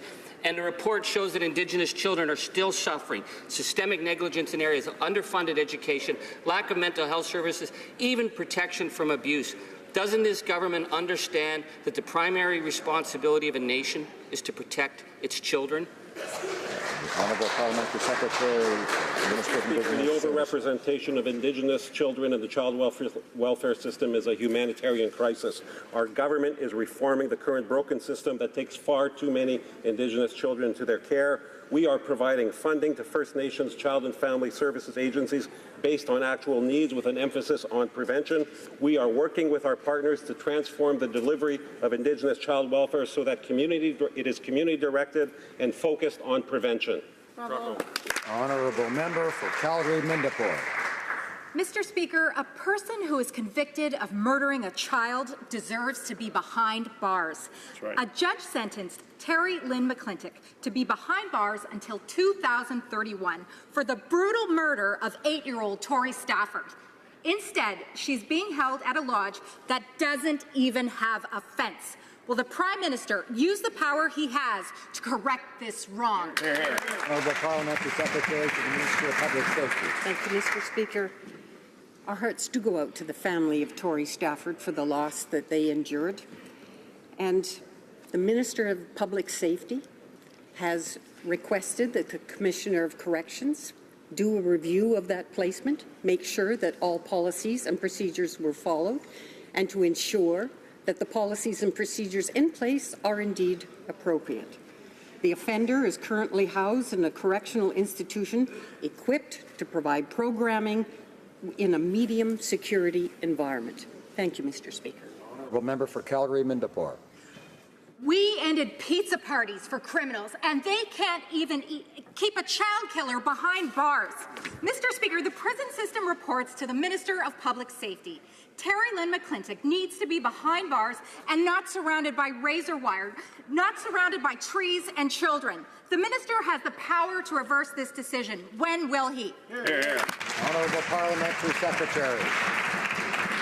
Mr. Speaker, as media reports today confirm, the decision on which institution to place an inmate cannot be made by the Minister of Public Safety. It must be made by Corrections Services Canada. Thank you very much, Mr. Speaker. Order. The Honourable Member for Calgary Heritage. Mr. Speaker, this summer the Prime Minister failed to get construction started on the Trans Mountain Pipeline expansion. Failed. He could use legislation to deliver this pipeline, but instead he's content to claim helplessness in the face of the forces lined up against it and to allow the project to sit idle. Since the Prime Minister has no plan, will he commit today to adopting the step-by-step path presented by the leader of the Canada's Conservatives and finally get this project built? Honourable Minister of Natural Resources. Mr. Speaker, we are and will continue to work hard to make sure that projects such as Trans Mountain Pipeline expansion move forward in the right way. What the honourable member is proposing is the failed policies of the Harper government that did not get a single pipeline built to expand our global non-U.S. markets. We are going to do things differently. We are going to engage with Indigenous peoples to make sure we are respecting the right to be constitutionally consulted in a meaningful way, and we're going to take action on the environment. Bravo. Thank you, Mr. Speaker. Honourable member for Haliburton, Kawartha Lakes, Brock. Mr. Speaker, Alberta Oil and Gas supports more than 1,000 Ontario businesses. More than 69,000 Ontarians have Alberta Oil and Gas to thank for their jobs. Ontario construction companies, manufacturing, technology firms, hospitals and schools all benefit from Alberta Oil and Gas. A healthy domestic energy sector is estimated to provide $50 billion in revenue to Ontario over the next 20 years. Ontario wants a plan to build this pipeline. When will this government stop the delays and build the Trans Mountain Pipeline? Honourable Minister of Natural Resources. Mr. Speaker, we know that Canada's energy sector has been a source of well-paying middle-class jobs and will remain a source of well-paying middle-class jobs for decades to come. That is why we're working really hard to expand our global non-U.S. market so we can get better price for our natural resources, so we can create thousands of jobs that are lacking because of the failed policies of the Harper government that failed to build a single pipeline to non-U.S. markets. We will do it in the right way, Mr. Speaker. Member for Courtenay Alberni.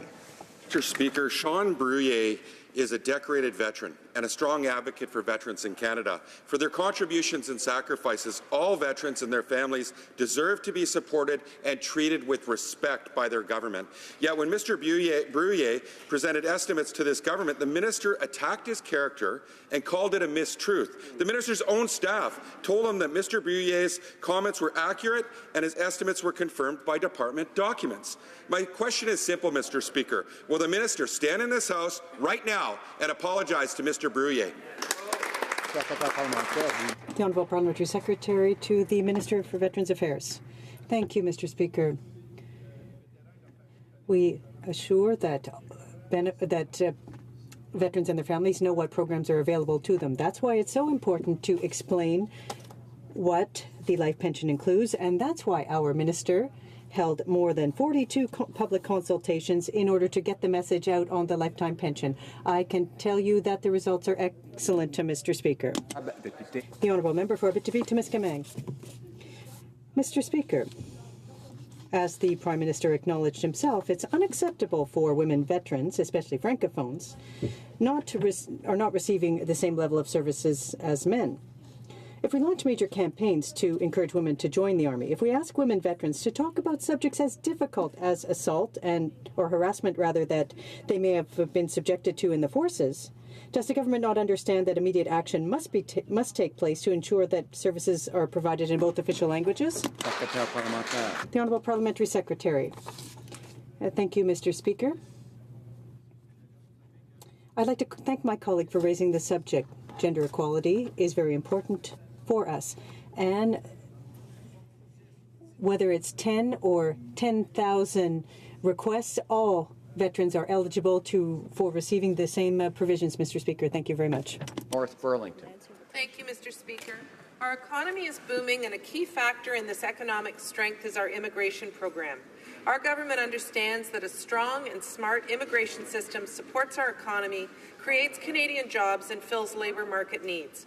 In my riding of Oakville, North Burlington, we see workers and entrepreneurs like Ancilla Ho Young, who have immigrated to our country, making positive contributions to our society. Can the minister expand on why immigration matters to Canada's economy? Good question. Well, Minister of Immigration. Merci à la députée. I'd like to thank the member for her question. I traveled from Halifax to Coquitlam and from Drummondville, Quebec to Whitehorse, Yukon. With an aging population, labor shortages that I was able to witness all across our country, we've responded as a government by introducing an immigration program, a responsible program that will ensure measured growth and a responsible rate of growth. Our programs are simply attracting the best and the brightest talent from around the world. As a government, we'll continue to ensure that we create good middle-class jobs for Canadians and a good economy. The honourable member for Yorkton Melville. Mr. Speaker, for outraged veterans and the victims' family, there's been no explanation by the Minister of Veterans Affairs that in any way justifies providing Christopher Garnier with veterans funding to treat PTSD that resulted from his brutal, deliberate killing of Officer Catherine Campbell. Catherine's family is looking for this part of their nightmare to end, and the only way for that to happen is to stop paying veterans' benefits to Christopher Garnier. On behalf of the victim's family, will this minister do the right thing? Honourable Parliamentary Secretary.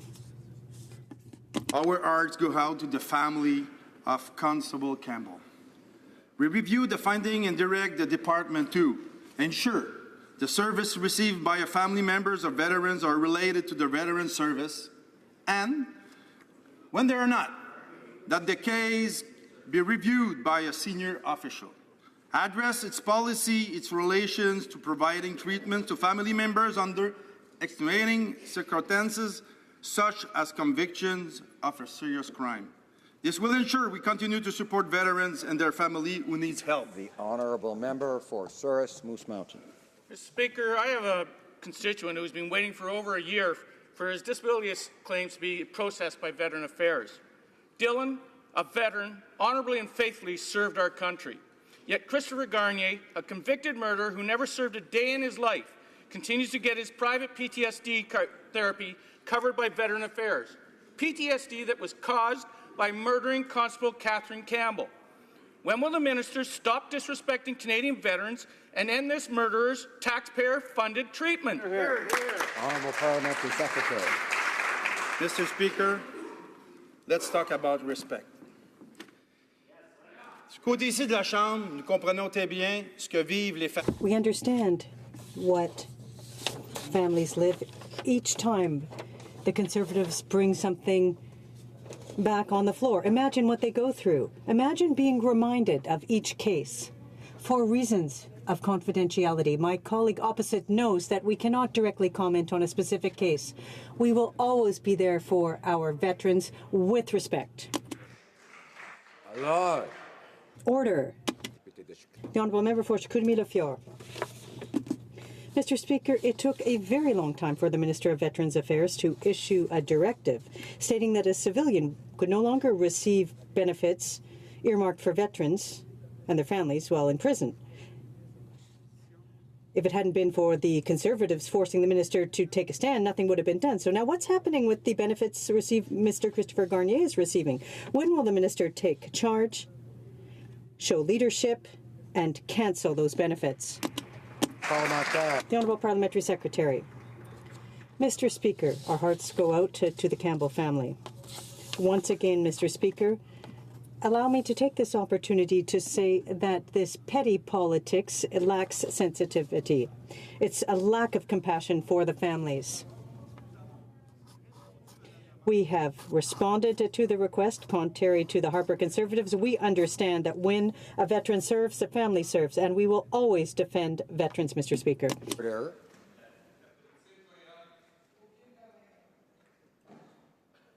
The honourable member for Durham. Mr. Speaker, the Minister of Veterans Affairs refuses to apologize to a veteran that he personally attacked. The minister's own department confirms that Sean Brouillet is right about the Liberal broken promise on pensions. The War Amps has confirmed that there's a Liberal broken promise on veterans. And today we learn that the Library of Parliament has confirmed that Mr. Brouillet's assessment is correct. We don't care about how many meetings the minister has had because he's been misleading veterans. Will he stand today in this House and apologize to Sean Brouillet for the personal attack? The Honourable Parliamentary Secretary. Mr. Speaker, once again, our hearts go out to the Campbell family. We know, and my colleague opposite knows, that for reasons of confidentiality, we cannot speak to the specific case. But all I'm asking for from our colleagues opposite is to think for a few moments about compassion, to think about what the families must be going through on a daily basis by bringing up such a sensitive matter, Mr. Speaker. I'd like to see them show a little compassion for our veterans, Mr. Speaker. I've heard a lot from the member for Barrie Innisfil, and he hasn't had the floor. I'd ask him to restrain himself and not to interrupt and to wait till it's his turn, which will come eventually, I'm sure. The member for Kootenay, Columbia. A Narwhal investigation recently revealed the Liberals have broken their promise to stop muzzling Canada's scientists. A Parks Canada biologist said he was, and I quote, painfully aware of the agency's restrictive treatment of the media. Reporters are finding that their interviews with employees are highly scripted and can take a lot of time to organize.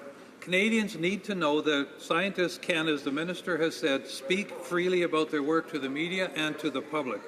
How can this government claim high ground while following Conservative footsteps? When will the muzzling end? Honourable Minister of Environment. Thank you, Mr. Speaker. Let's be very clear that we believe our scientists should be out there. They should be talking about the science, and we need to hear their voices. I've always been clear about that with my portfolio, with Parks Canada, the Canadian Environmental Assessment Agency, and in Environment and Climate Change Canada.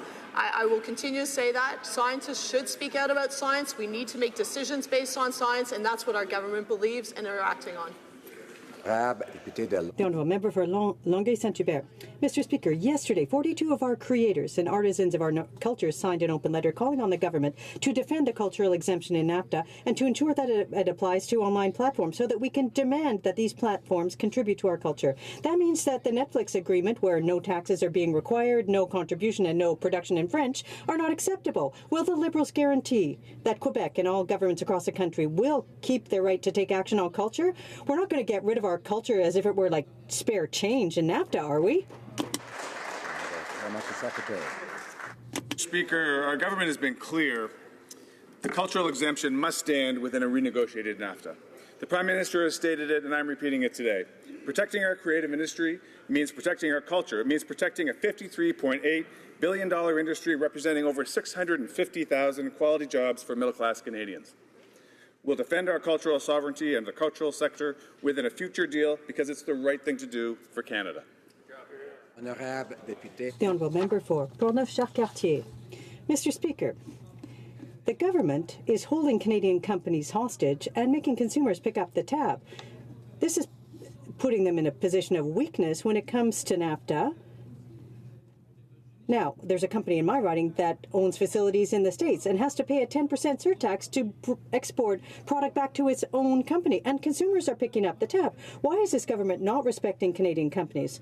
Why are taxpayers having to pick up the tab for the government's amateur approach? The Honourable Parliamentary Secretary. Mr. Speaker, we understand that these illegal measures have created serious challenges for Canadian businesses and workers. But as you know, that is why we have made available $2 billion to defend the interests of workers and companies in Canada. That includes an extension for work-sharing programs, funding for training, funds to enhance competitiveness, and corporate support for them to diversify their exports. Thank you very much, Mr. Speaker. For Central Okanagan, Similkameen Nicola. Mr. Speaker, the Liberals are targeting Canadian small businesses yet again. And for what reason? For being small. They're refusing to allow firms with under 200 employees to apply for tariff relief. This means small businesses are being forced to either eat those costs or raise their prices on Canadian consumers. Now, the Liberal plan on tariffs is to redirect that money, Mr. Speaker, to the large firms with the high-priced lobbyists. Why are Liberals ignoring small business owners who are hardest hit by these tariffs? The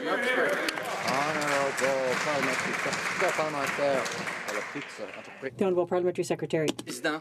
Mr. Speaker, as the son of someone who owned an SME, I understand the impact of government action on the economy for our companies. And that is why we have launched innovative programming and solutions which are designed to support research and startup development. Mr. Speaker, for the Conservatives, supporting small business meant putting more money into the pockets of millionaires who don't need it. We believe that tax cuts will benefit companies, small and medium-sized companies, because they... It's over, it's over. You're done, you're done.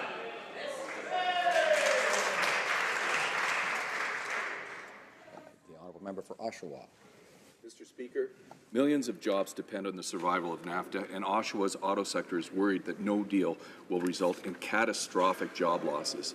Last year, RBC Economics reported that 500,000 jobs alone are vulnerable if NAFTA fails, and the Canadian Automotive Dealers Association has suggested an additional 100,000 jobs could be lost in Ontario if the U.S. imposes auto tariffs on Canada. Mr. Speaker, will the Prime Minister confirm that Canada will be exempt from auto tariffs should no deal be reached by this week? Honourable Parliamentary Secretary for Canada-U.S. Relations. Mr. Speaker, let's talk about some economic facts. Here's one. In July, Canada's exported a record high of more than $51 billion, supporting millions of middle-class jobs. We had the highest GDP growth in the G7 in the last year, and we've created over 500,000 jobs since coming into power.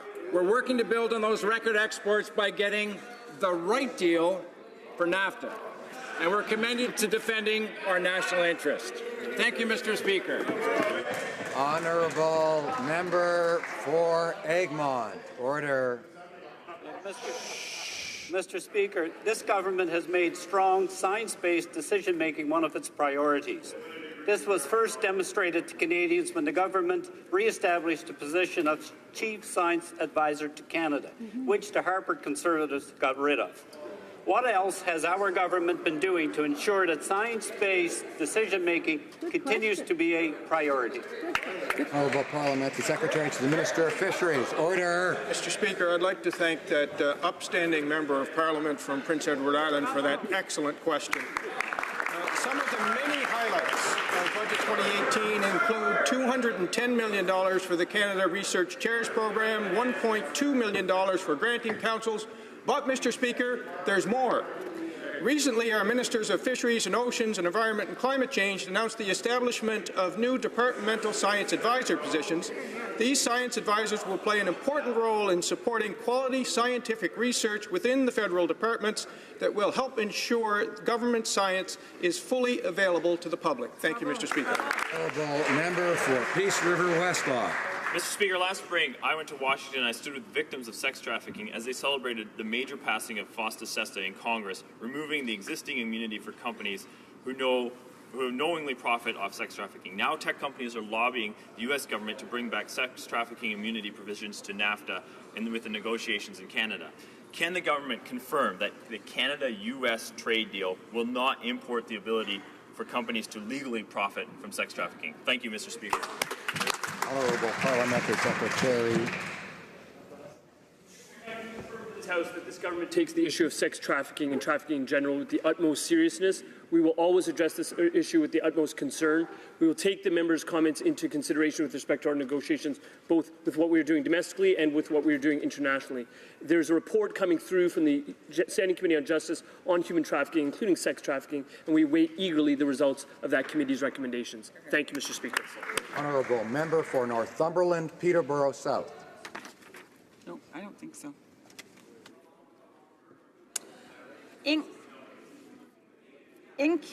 Sit down. Not going to. Okay.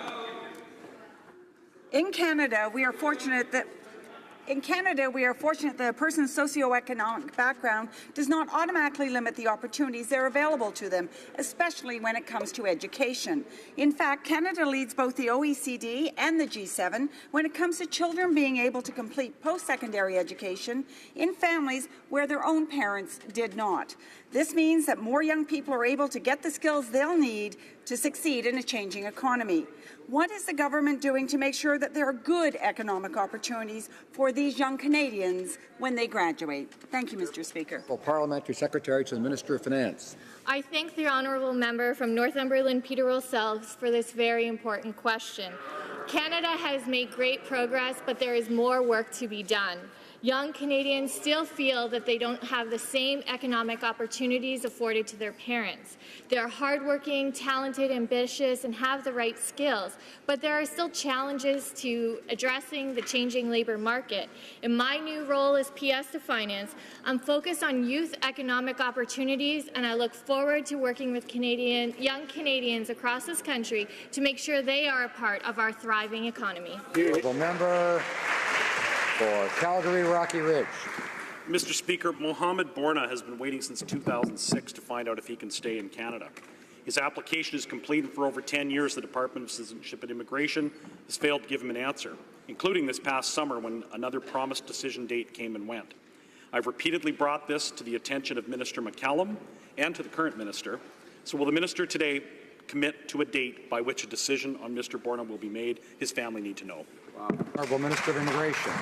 Mr. Speaker, the honourable member knows that although I'm aware of this case, I cannot go into the private details of a particular case due to privacy laws. My door is always open to engage members of Parliament as they advocate on behalf of their constituents, and I invite the honourable member to approach me at any moment to discuss this case. Thank you. The honourable member for Joliette. Yes, thank you, Mr. Speaker. The Wall Street Journal is confirming that Donald Trump will today notify Congress of the failure of the NAFTA agreements.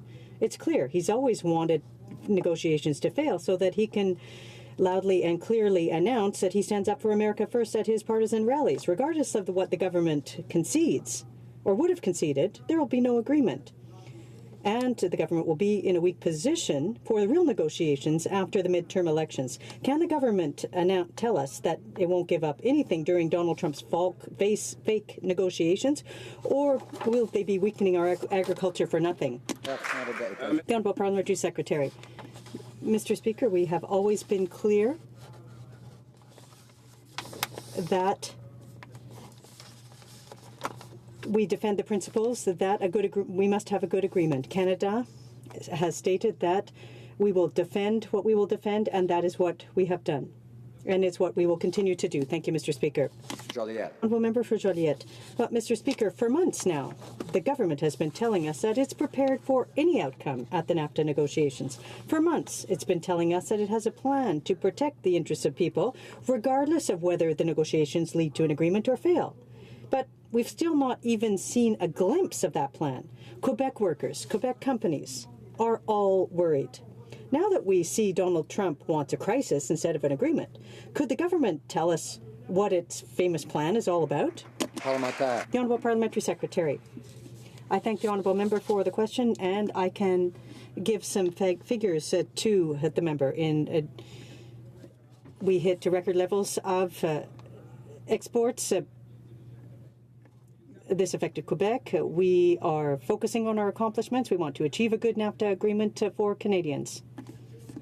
Of course, we are going to be defending our national interests, and we will only sign a good agreement for Canada, not just any agreement. Thank you, Mr. Speaker. The honourable member for Repentigny. After being rebuffed by the courts, the government is now forced to reassess the Trans Mountain Pipeline project. But the government will be both judge and jury, and is in a position of conflict of interest. The government bought the pipeline. The government's promising in the House that the project will go ahead and be built. The government's limiting the reassessment to 22 weeks, and meanwhile, the CEO of Trans Mountain has stated publicly that groundwork will start next summer. How are we supposed to believe the conclusions of this study haven't already been written ahead of time? Of natural resources. Mr. Speaker, we have a clear plan, and we have instructed the National Energy Board to reconsider its recommendations, taking into account the effect of the project-related marine shipping on this. Second, we will be presented to NEB all the work that has been done by the government on protecting the ocean as well as coastal communities, and we're going to move forward on this project with proper consultation and a meaningful dialogue with Indigenous Canadians and communities so that we can move forward in the right way. The honourable member for Regina Louvain. Mr. Speaker, yesterday Statistics Canada reported that average weekly earnings dropped by 0.4% nationally and by a full percentage point in Saskatchewan, which is now tied for the slowest earnings growth among provinces. governments can help to boost employee earnings by enforcing fair minimum wages. Unfortunately, Canada still does not have a federal minimum wage. When will this government enact a federal minimum wage of at least $15 per hour? Honourable Parliamentary Secretary to the Minister of Finance. Thank you, Mr. Speaker, and I thank the honourable colleague for his question. The fact remains that we continue to reduce taxes for the middle class. In addition to that, we've seen the lowest unemployment rate in nearly 40 years, and as a result of our investments, Canadians will be approximately a typical Canadian family will be approximately $2,000 better off than under the previous Conservative government.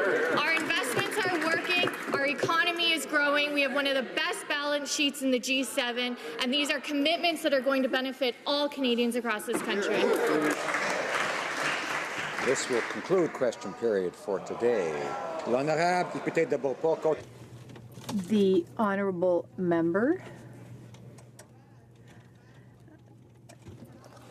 I would like to remind my Liberal colleagues on the other side that I will never again accept as being described as we are lacking compassion because we defend the victims of crime. I will never accept what they are saying about us. I'm sorry, that is not a point of order, but a point of debate. Tabling of documents. Secretary to the Minister of Foreign Affairs. Monsieur le Président. Mr. Speaker, in accordance to Section 32.2 of the Standing Orders, I have the honour of tabling in both official languages the 2017-2018 National Action Plan on the UN Security Council's resolution on women, peace and security. Introduction of government bills. Statements by ministers. Reports from interparliamentary delegations. Presenting reports from committees. Members' bills. First reading of Senate public bills.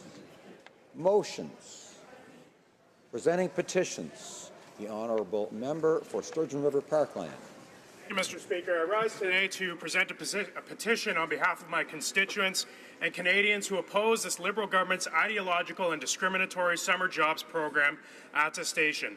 This petition, signed by over 500 Canadians, calls upon the government to respect the deeply held beliefs of millions of Canadians. Any government program that requires an attestation of belief violates the Charter of Rights, chiefly Section 2A and 2B, which guarantee freedom of conscience, religion, and freedom of belief. I call on this government to repeal this hateful attestation. I remind honourable colleagues that to present petitions isn't the time to take part in debate and express their personal opinions on matters, but to simply present what the petitioners are saying, of course. The honourable member for Beloeil-Chambly. Thank you, Mr. Speaker. I have the honour of presenting a petition which started with the work of David Morin from my riding and other citizens who attended several summer events asking for the government to stop the purchase of the Trans Mountain Pipeline and to block its expansion. I'm proud of my citizens and proud to present their efforts in the hope that the government is listening. Alberni. Mr. Speaker, it's an honour to table a petition on behalf of residents from Tofino, British Columbia, calling on the government to create a national strategy to combat plastics from entering our waterways.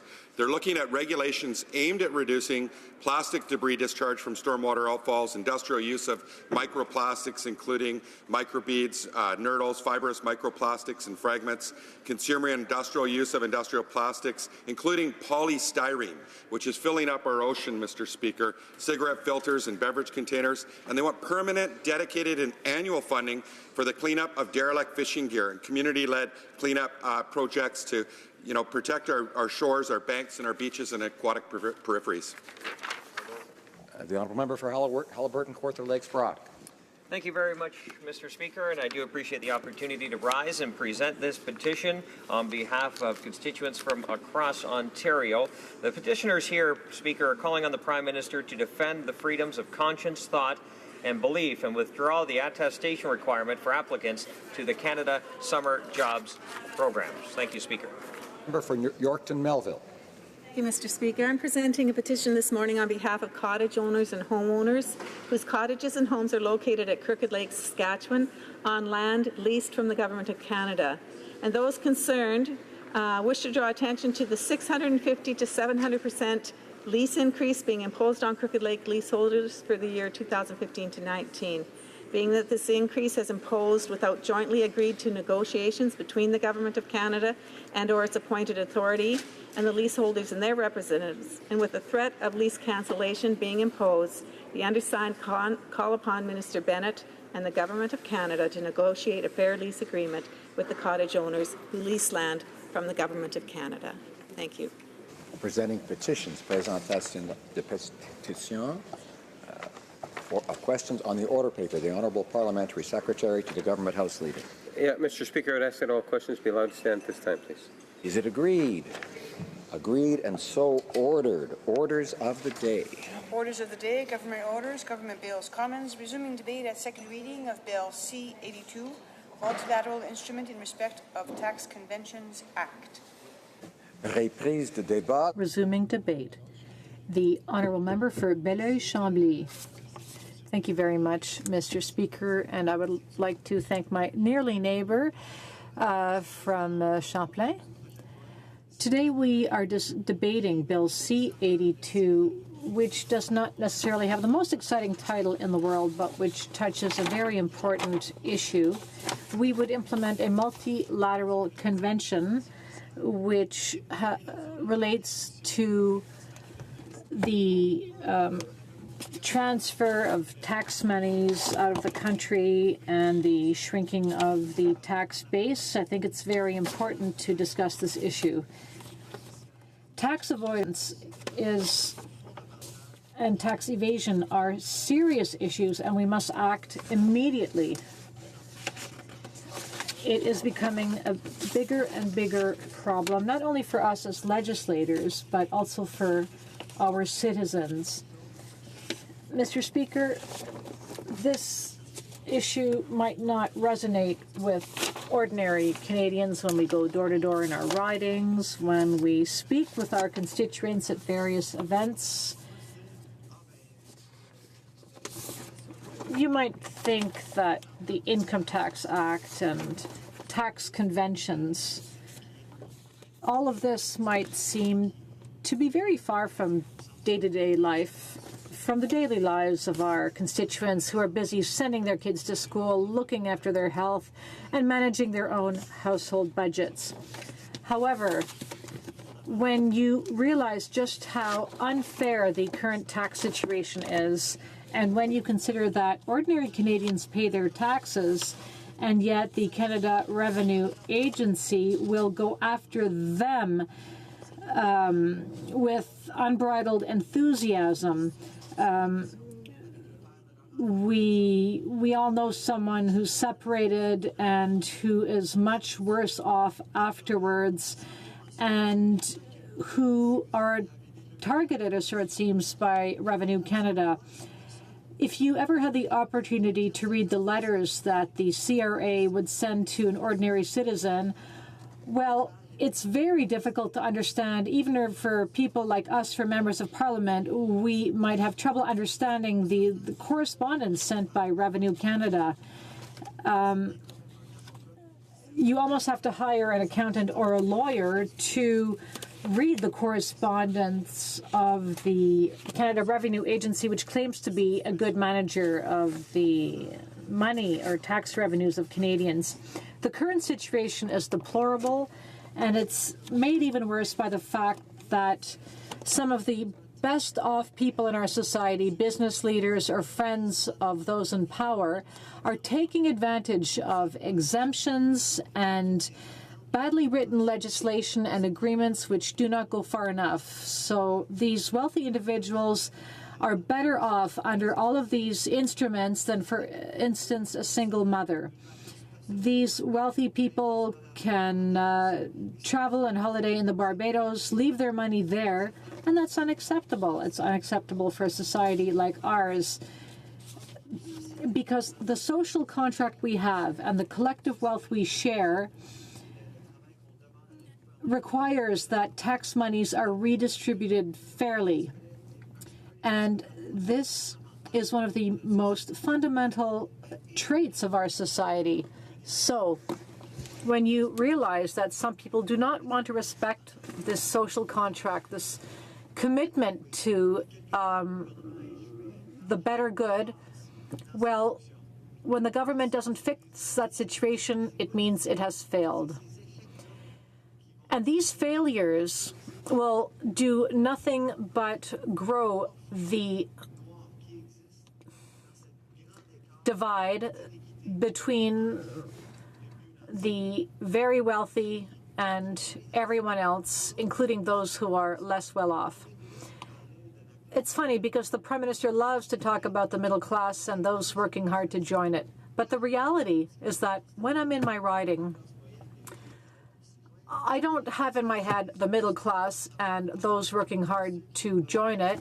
I see ordinary Canadians who are doing the best they can and who feel that elected representatives are doing nothing to help them in their daily lives. Now, clearly, there are Canadians who are relatively well off. The Prime Minister likes to call them cheaters, including small and medium-sized business owners who sure may do better than many others, but they've deserved what they have. They worked very hard as entrepreneurs to earn what they have. But there are a lot of people in my riding, for instance, who are working so hard and still struggling to put food on the table and pay their rent.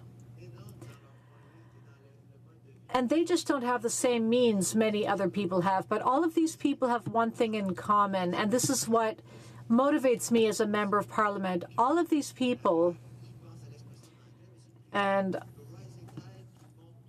I'm thinking of the expression, the rising tide which raises all ships.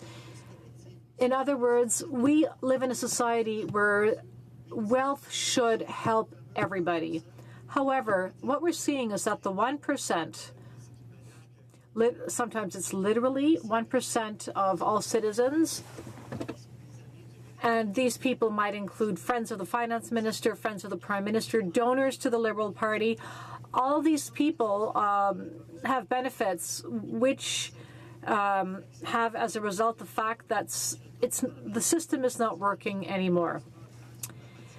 Our critic on tax matters works very hard and does an excellent job.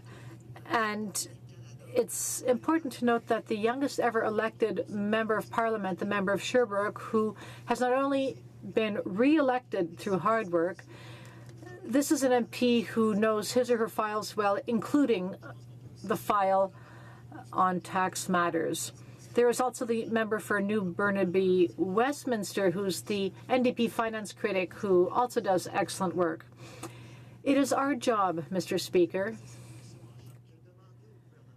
We tabled this motion in the House, and our colleague from Joliette has also tabled a motion calling on the government to do more to address the problems in the tax system and the litany of issues I listed at the beginning of my speech. Mr. Speaker, the bill before us seeks to implement multilateral instruments and attempts to address the fact that we do have conventions with other countries which are out of date. And when you look at these instruments, bilateral or multilateral ones, when they don't work anymore, it's important to be able to make changes as soon as possible. Countries will sign bilateral agreements, but often these agreements make things worse. Why?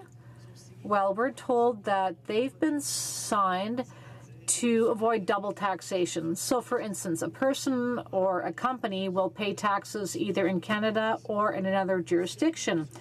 But then what happens is that these conventions make it easier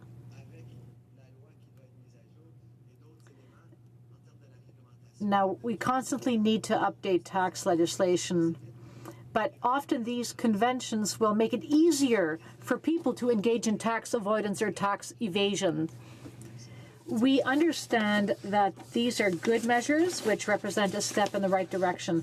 However, let's be clear, Mr. Speaker, our support at second reading is not a blank check for the government. Far from it. We are not supporting an approach by the Liberal government which until now has been a failure. Our support also does not mean we are ignoring the fact that the government has taken other measures to address tax avoidance and tax evasion. Just look at paragraph 95(1) of the Tax Act and section 59(7) of the Income Tax Act. The dividends of a subsidiary located in another country are not taxable. This means that companies which earn great profits when their products or services are bought by consumers, these companies will make their money here in Canada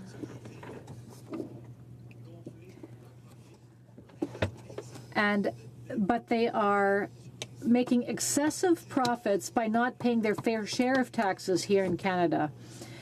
These issues really are based on common sense. We're not talking about a company which has 95% of its assets abroad and 5% here in Canada. Sometimes it's the exact opposite. A company might open a bank account here in Canada, and of course I'm dumbing this down, but you might have a company which has opened a bank account in another country where they have basically no economic activity, and then the company will do most of their business in Canada or in the States, and so our current approach is a failure. It would be so easy to address the issue. Here we are debating a bill on tax avoidance and tax evasion, but we are not addressing the shortfalls in our own legislation. Earlier in the debate, I heard a Liberal MP say that since day one, tackling tax evasion and avoidance is something the Liberals want to fix, but nothing has been done in the last 3 years, despite pressure from Canadian citizens and despite pressure from former Liberal candidates, including in Quebec, where people have mobilized. And I was very proud to see that Quebecers are taking a stand on this issue. And some of our colleagues from other parties have also taken a firm stand on the issue. There is an organization, two organizations based in Quebec who fight for taxpayers' rights. And these are examples of people fighting for what's fair. But there are 41 Quebec Liberal MPs in Quebec, and they have said nothing about the matter. And yet when people on the ground, when civil society in Quebec is shouting the fact that they're upset at this unfairness, it seems that nothing is really being done here at the federal liberal level. There's no party in power who's really dealt with this issue. Now, in the last Parliament, there was a debate on free trade with Panama, which was negotiated here by Conservatives. There was a very important point that was raised. This whole idea of tax evasion and avoidance doesn't come from yesterday. We've been talking about this for a long time, and the federal government has been just missing in action. Mr. Speaker, with respect to Panama, Panama is one of the main actors in terms of tax avoidance and evasion. The United States, which at the time was very far from what we're seeing there today, was far from being a progressive cradle of progressive tax policy. But going forward with an agreement with Panama, it was utterly important that we demand from a country like Panama that in exchange for free trade, that the work be done to make sure that all money, Canadian taxpayers' money, be not put into dealing with people who don't respect their obligations in terms of fiscal fairness. Now, this was the United States who did this, so they succeeded in repatriating this money with the agreement. But what did Canada do? We didn't even discuss this. We didn't talk about standards of environmental protection. We didn't talk about workers' rights in Panama. We didn't deal with this issue, even though it was very important. So what did the government say when this was raised in debate? Nothing. And this is of great concern because we have a government that keeps saying over and over, keeps talking about its progressive values, about reconciliation with Indigenous peoples. They talk about protection of the environment, and we agree with all these things. Of course we do. But the points we raise in the House of Commons every day, we in the NDP, we also talk about fairness. We talk about taking actions that will help protect Canadian taxpayers who might take their portfolio to the Barbados. There are business people, there are all kinds of people, and I'm repeating this, but it's worth repeating. The CRA doesn't harass these people who try to avoid or evade paying taxes. Now, I hope, and maybe a misplaced optimism, but I hope that the government will renegotiate these agreements so that we continue in this direction and demand more from those interveners, stakeholders who are delinquent. Because, Mr. Speaker,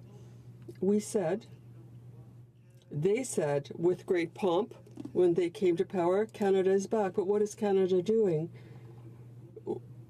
We are allowing big businesses like Facebook and Google to work here without paying their fair share. We are allowing millionaires who donate to the Liberal Party to not pay their fair share. They allow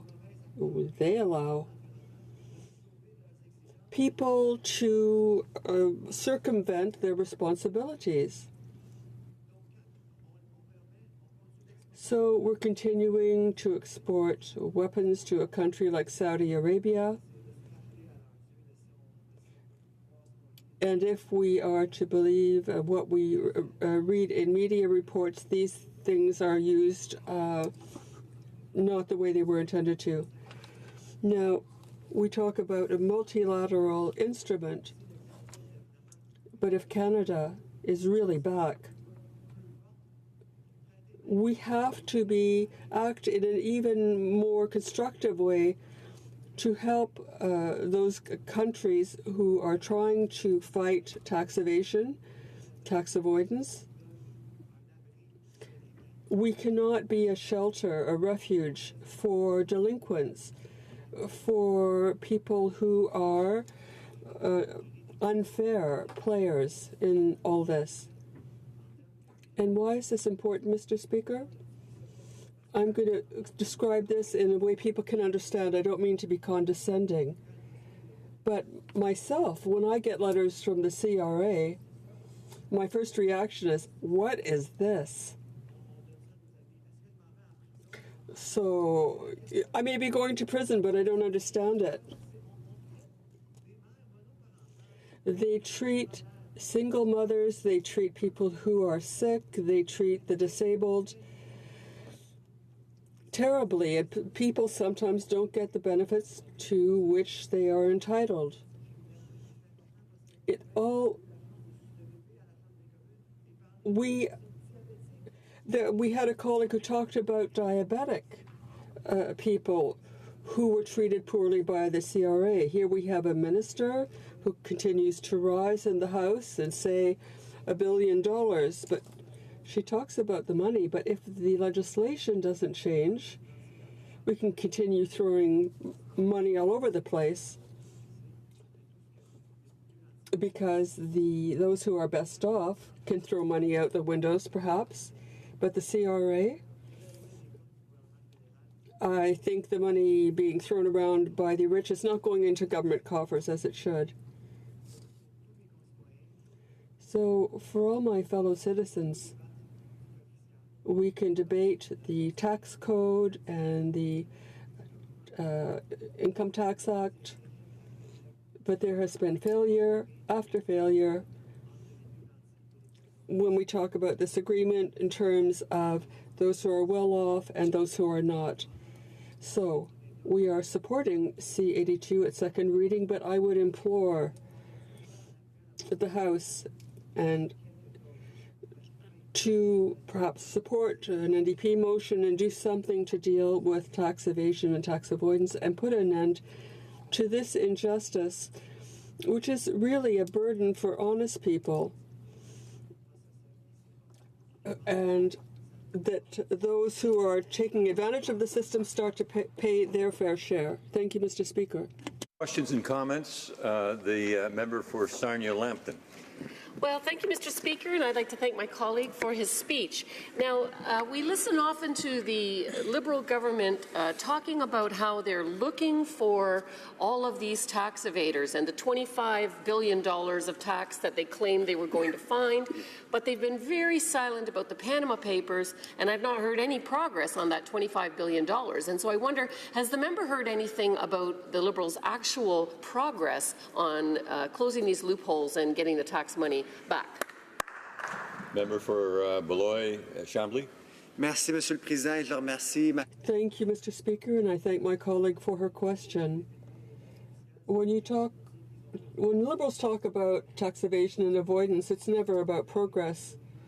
And the papers in question, the Panama Papers, which were made available through leaks, and it was a real luck that these leaks happened and brought to our attention because it was a deplorable situation. But I'd like to say this, Mr. Speaker, I consider it unacceptable and in some cases even sexist that women, divorced women or separated women, be often the target of the CRA than some of the friends of the Liberals who are named in the Panama Papers. So I hope, and perhaps I'm being optimistic or naive, but I hope that the next time that we read about the Liberals in an article on this and they talk about tax evasion or avoidance, that finally they will have brought forward something concrete to deal with this issue. Yes, thank you, Mr. Speaker.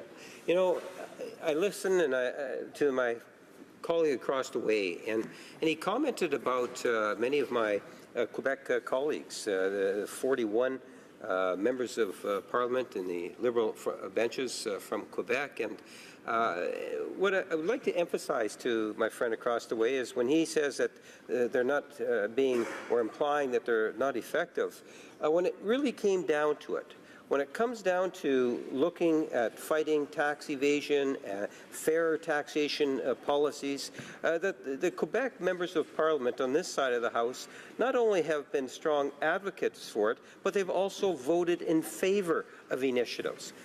I would go to the 1%, for example, where we applied a tax on Canada's 1% wealthiest. Those Quebec MPs, they voted in favor of it. The Quebec MPs on the other side, in particular in his party, voted against that. We voted in favor of hundreds of millions of dollars to go after tax evaders in our budgets. The NDP voted against that. My question to the member is, here we have yet another progressive piece of legislation. Liberals, members of this House, in particular the ones from Quebec, will be voting in favour of this legislation. How will the member be voting in favour of this legislation? And if so, can you tell the House why it is he voted against those measures to fight tax evaders in two previous budgets where hundreds of millions of dollars were allocated? Chambly. The Honourable Member for Belleuil-Chambly. Thank you, Mr. Speaker. And I can tell my colleague that he perhaps didn't listen as attentively as he might have. I said that at second reading we will vote in favour. Quebec members in the Liberal Party, if they were really listening to Quebecers, they wouldn't allow taxpayers' money, which belongs to them in part. They wouldn't be absent from this debate. They would perhaps support a NDP motion that could end these problems, but they did nothing. Now, I gave some very concrete examples of sections of the Act that should change. But I'll say something in ending. There's nothing that misleads people more than saying, you're going to vote against this, you're going to vote against that. I'm always very proud to vote against budgets that don't bring in programs for people who need it. But what concerns me is this bilateral agreement. Thank you, Mr. Speaker. First, I want to thank my colleague from Belleuil-Chambly for always fighting for tax fairness for working Canadians. And as a former business owner and someone who was the executive director of Chamber of Commerce, and as the critic for the NDP on small business and tourism, I've had a chance to work with entrepreneurs as well as be one, like I stated. And entrepreneurs are often struggling just to make ends meet, just to make payroll or pay their suppliers or leases. They're under a tremendous amount of pressure. But when they're late paying their taxes, CRA doesn't take any time at all, and they're on top of the small business person. There's a collector assigned to them. They're aggressive in getting their taxes back. And you know, despite the Prime Minister calling small business people tax cheats, I would say most small business people are honest, hardworking people that are the job creators and people who donate to our community organizations and build our communities, Mr. Speaker. But at the same time, we saw with the KPMG scandal that, you know, if you've got a good lawyer and you got a lot of money, that they're going to back off and make a deal with you, unlike the treatment of small business people. So I'd like to ask my colleague about making sure that when we go ahead and we make tax changes to fix these loopholes and these gaps and these tax agreements, that CRA gets direction and prioritizes going after the heavy hitters, the 1% that are trying to avoid paying taxes. And maybe, you know, instead of shifting those resources from chasing the small person that's trying to make it, grinding it out day in, day out, I think that, Mr. Speaker, I'd like to hear from my colleague if he thinks that CRA should be giving priority after those that are not paying their fair share off the backs of everyday working Canadians, shifting their money out of the country to avoid paying their fair share of taxes. For Belleuil-Chambly. Merci, Monsieur le Président. Thank you, Mr. Speaker, and I thank my colleague for his question and the excellent work he does. He's one of the people who speaks for small business, and he's critic for our party, and he's excellent in this. Now, what we have to do is see the Prime Minister. He talked about the policies to help small business. But when I go to my riding, I talk to people who are having a really hard time paying their rent, paying their hydro, but I also talk to business people, entrepreneurs, small business people, who are also dealing with problems, are struggling. And there are others who are extremely successful. But to see the CRA giving priority to those who targeting people who are trying to get benefits, they're really not hitting the mark. They should be going after, as my colleague said, the heavy hitters. Now,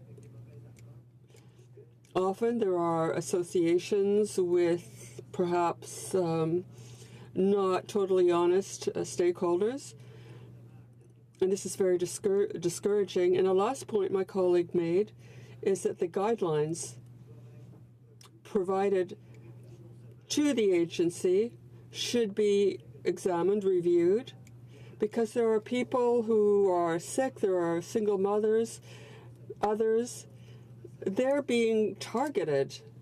I think the minister should do something about this in order that things be fair.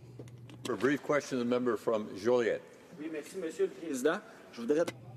Thank you, Mr. Speaker. I'd like to congratulate my colleague for his intervention. We could really feel the progressive values in what he had to say. Now, it would be nice to have the Minister of Revenue here. When we hear about everything that's being lost in tax evasion,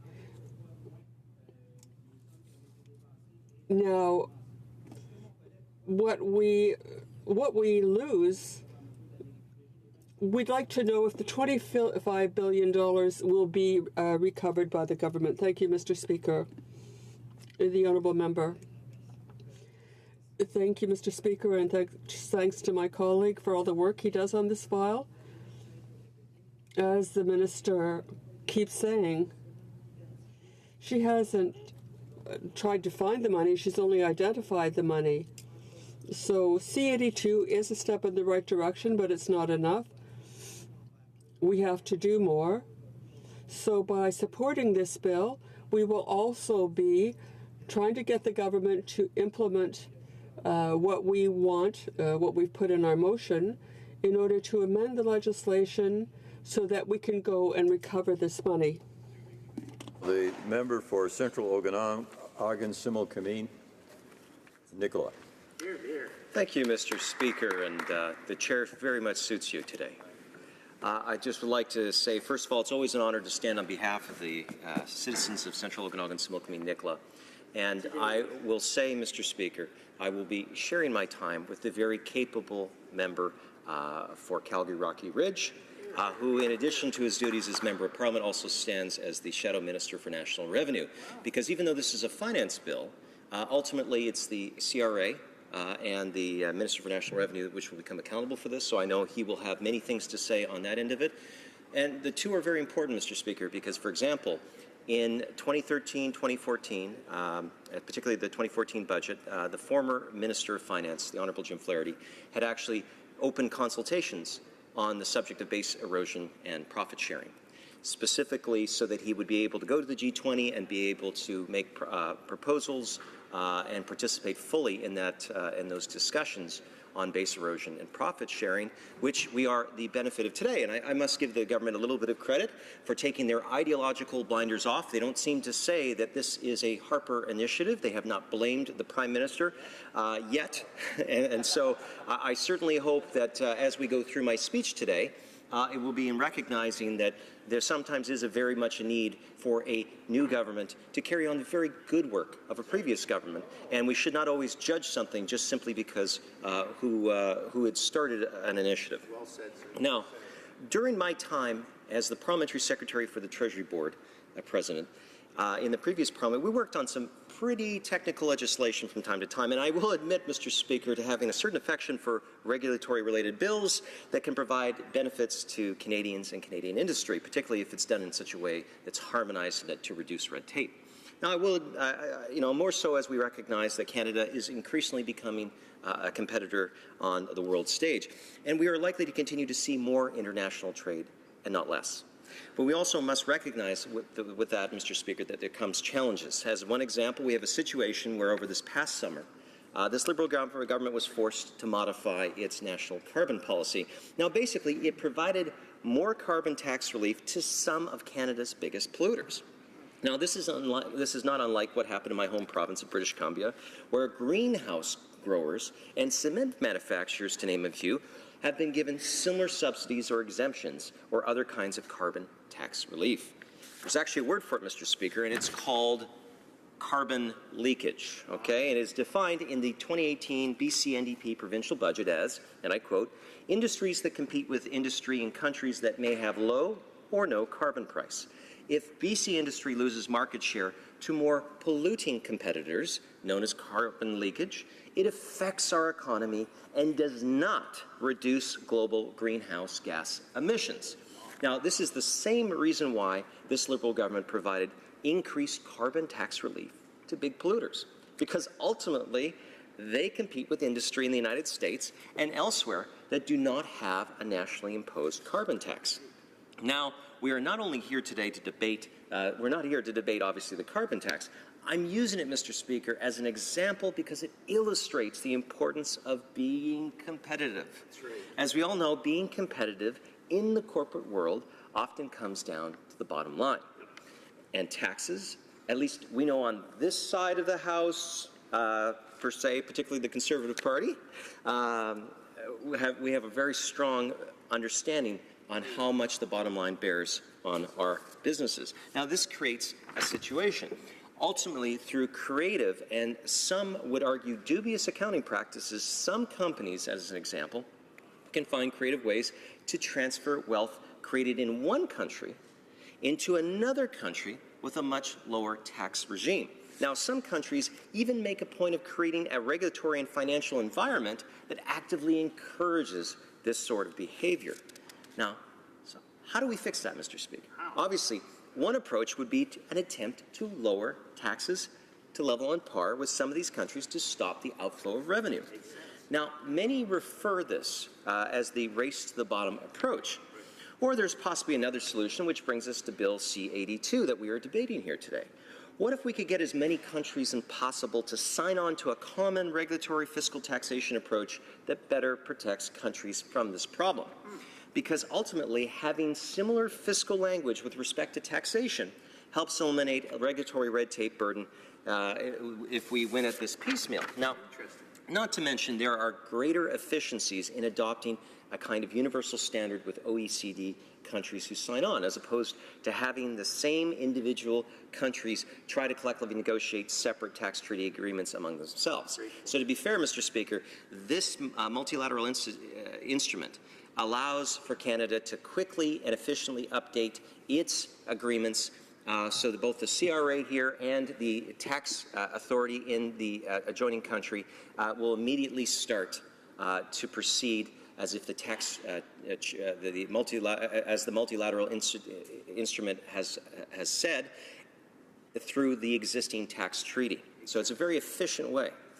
Now, this is called, obviously, the Multilateral Convention to implement tax treaty-related measures to prevent base erosion and profit shifting. And because that's a mouthful, we'll just simply refer to it from this point on, Mr. Speaker, as the MLI agreement. Now, this work was started on behalf with the former Conservative government. I'm pleased that the current government has continued to work this point. We are here today debating the ratification of this agreement. Now, again, the agreement covers 75 jurisdictions worldwide, and expected in the near future will be over 100. That's a good thing. Now, while there are many benefits to the agreement, I should say it is not without some criticism. Some have suggested that adopting the OECD MLI results in a loss of tax autonomy for the country in question. However, I would point out there are provisions of the MLI agreement that allow countries to opt out of certain parts of the MLI at their discretion.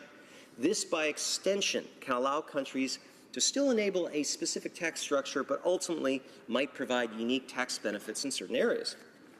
While some may consider that to be a bad thing, I also believe having a framework that allows some competitive incentive that keeps overall taxation levels in check is an important tool for countries to have. Now, ultimately, Mr. Speaker, this agreement is more targeted towards those who specially transfer money between countries for the sole purpose of avoiding taxation. Now, some people might say that some of this might be borderline tax evasion, and in certain cases there may be, but let us be clear, Canada already has existing laws on tax evasion. That is not legal, and the CRA should pursue those people that push the envelope far too far and know they are past the envelope, Mr. Speaker. Now, Ultimately, I believe this agreement is more targeted towards those specially transferred monies between countries for the sole purpose of evading. In balance, I believe that's a positive. Now, some have said that these types of agreements have not been successfully implemented in Canada before, and I would disagree with that, Mr. Speaker. In the previous Parliament, we passed Bill S-12, an act to amend the Statutory Instruments Act and to make consequential amendments to statutory instrument regulations. Now, that bill proposed the ability to import standardized regulations from other jurisdictions so we have parity here in Canada. That makes it much more convenient for Canadian manufacturers, as it can be extremely costly and inefficient to meet a plethora of different standards in other jurisdictions. Now, getting back to the MLI, time will tell, Mr. Speaker, the overall effectiveness. The challenge right now is that some of these tax avoidance schemes are entirely legal. So this agreement creates a taxation environment that will provide common tax measures that will help to eliminate abusive taxation policy. Now, before I close, Mr. Speaker, I'd like to take a moment and relay one concern I do have. As we know, the United States is not a signatory partner to this agreement. Given the close relationship in industry between our two countries, with many companies having USA and Canadian ties, there could be long-term impacts down the road. Obviously, we also see concern over NAFTA, where we will need to be vigilant in monitoring our competitiveness with our neighbors to the south. Overall, I believe this bill is an important one, moves Canada in the right direction, in parity with the majority of our G20 partners. I will be voting for this bill, Mr. Speaker, and believe that added scrutiny at committee stage, particularly on some of these thorny points, will be beneficial. And I'd like to say I appreciate the House for hearing my thoughts on this bill today, Mr. Speaker. Questions and comments? The Parliamentary Secretary to the Minister of Finance. Thank you, Mr. Speaker, and thank you to my honourable colleague for his speech and his support of this legislation. Would the member opposite agree that this legislation is a part of the piece of the puzzle to the larger issue of tax evasion, tax avoidance, and that it actually works in conjunction with other policies or treaties or legislation that the government will bring forward? And in fact, the government is not only doing the minimum standards, but are in fact opting into enhancements of the MLI. Would the member agree that this is good for Canadians on the issues of tax fairness? Member for Central Okanagan, Similkameen, Nicola. I would say, Mr. Speaker, more generally, this is a multilateral instrument. That this is actually good for developed countries, particularly OECD countries, which do have a problem of basically jurisdiction shopping for the best tax-related policies. Again, there are some shifting of profits to areas that we don't have tax agreements to. Again, I think this is part of the developed world's attempt to modernize language in an efficient way, and to also counter some of the where some companies will simply shift profits outside the developed world and take it to places that have very low or no tax areas. So I do think that keeping those monies, particularly if they were made in the developed world, consumed in the developed world, there should be taxes that are paid on that. But I would say, Mr. Speaker, that the chances of it, there's only a few multinational companies that probably have the sophistication to be able to do this kind of forum shopping. Whether or not that happens completely in Canada, I would argue probably, considering that we hear so much concerns in the United States, that multinationals are seeing their monies shifted outside of the United States. But I also would simply suggest to the member that if you look at the tax reform proposals put forward by the American administration, that is lighting their economy on fire. It's not BEPS that is bringing the money home, Mr. Speaker.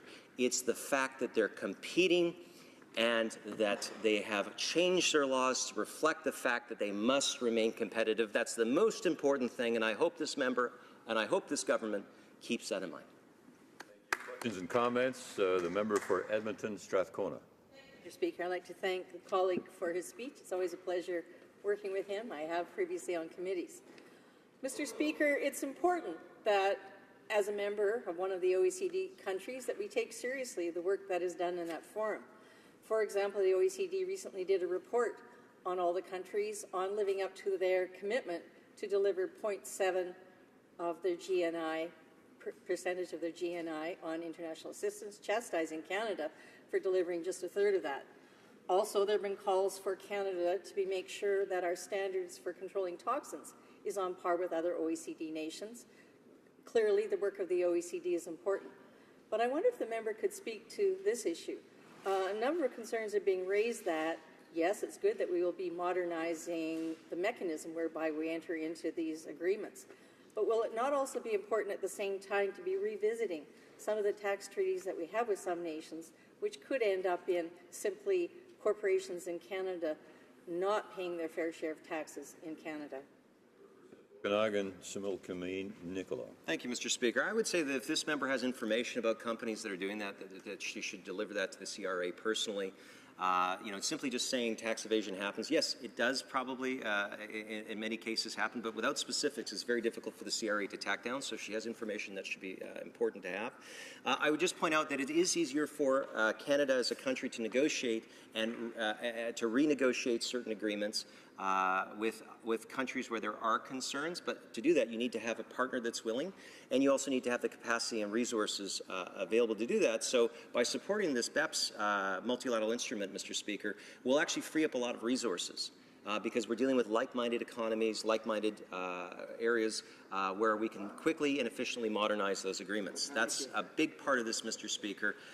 This is just a faster way for us to keep our agreements up to date, to be able to keep up with the newest, base erosion, profit-sharing activities. The honourable member for Oshawa. Thank you very much, Mr. Speaker, and I want to thank my colleague for his speech, but also his understanding. I wanted to read to him something. It's the Minister of National Revenue's mandate letter dated November 12th, 2015. It actually says that the Prime Minister wants the Minister to invest additional resources to help CRA crack down on tax evaders and work with international partners to adopt strategies to combat tax avoidance. Now, that was like 3 years ago, and we are seeing that this bill is coming forward, but he knows that under our previous government, Minister Flaherty really got this initiative going, and my concern is, does he think the Liberals are actually serious about doing anything? Resuming debate, the honourable member for Calgary Rocky Ridge. Thank you, Mr. Speaker. Oh, I'm sorry. I'm sorry. I misunderstood, I guess, who had been giving the speech and who was asking the question. So I gather I'm going to let the honourable member for Central Okanagan, Similkameen Nicola, have a brief answer. Well, Mr. Speaker, I'm sure if the member of Parliament for Oshawa, if he could really say what he would probably want, he actually would probably want to ask that question to the member of Rocky Ridge because he's that capable of a member. All I would simply say, Mr. Speaker, is again, results, results, results. Again, let's bear in mind that this particular multilateral instrument is about the use of highly sophisticated techniques to be able to shift income so that ultimately states such as Canada will not receive full taxation, which is all but done by Canadian law. And again, it may be where it pushes the envelope, but that's because we've allowed these things to where our regulatory environment and tax agreements just are not up to date. So this does allow that to be sped up. However, the importance of making sure that there are proper resources is important. But I also would say is it's far easier, Mr. Speaker, for the CRA to go after existing businesses. And that's why I hear from so many small business owners who continually are audited for really little things. I think that needs to end, Mr. Speaker. They need to focus on the big money. Resuming debate, the honourable member for Calgary Rocky Ridge. Well, thank you, Mr. Speaker. And I am pleased to rise today and speak, and it's my pleasure to follow my colleague from Central Okanagan, Similkameen Nicola, and his excellent discussion on a topic that I know he is very interested in and knows a great deal about. So I'll begin by saying that Bill C-82 is certainly a welcome step forward. It is the natural conclusion to work that was first undertaken in the previous government in 2013 is where the work began, and this is a good, positive step forward through two governments now to help address a very serious problem, the problem of base erosion and profit shifting. So this treaty will seek, this bill seeks to address a global problem, and Canada's a part of this global problem, the problem of evasion, where corporation through a corporate domicile or clever accounting can shift profit between different jurisdictions and, as has been said earlier, shop for the most desirable tax treaty or the most desirable tax treatment from any of a variety of different jurisdictions. So we've seen in the news for years criticism of many global giants, from including Starbucks or Apple and a number of other familiar global brands that will seek to pay minimize their taxes by shopping for the most favorable jurisdictions. So this is a problem that confronts Western governments, and so the OECD has a protocol in place that we are going to, if this bill passes, in which to participate. So, and we heard about a little bit about the scale and scope of this problem at the Finance Committee, and we welcome this bill. So, the bill is an effective and efficient means through which we can deal with a wide variety of different tax jurisdictions through the same instrument and not have to separately renegotiate dozens of different existing tax treaties. We can then much more efficiently cooperate with our global trading partners and combat what is described by some as this race to the bottom and the base erosion from profit shifting. So this bill, it has been described that in Canada perhaps close to $25 billion are being uncollected in taxation from economic activity that takes place in Canada. And we have seen, though, with this government, for its first 2 years roughly in office, had claimed that they were going to recoup this close to $25 billion. The Minister for National Revenue, actually the Prime Minister in late 2017 had said that in this House, that they look forward to collecting that money. And while I do support this bill, and it's an important step forward, and I hope that all colleagues from all parties will support this, it is certainly not a panacea or a solution that will deal with all of the problems. For example, even this $25 billion number, this government has yet to really tackle that issue at all 3 years into its mandate.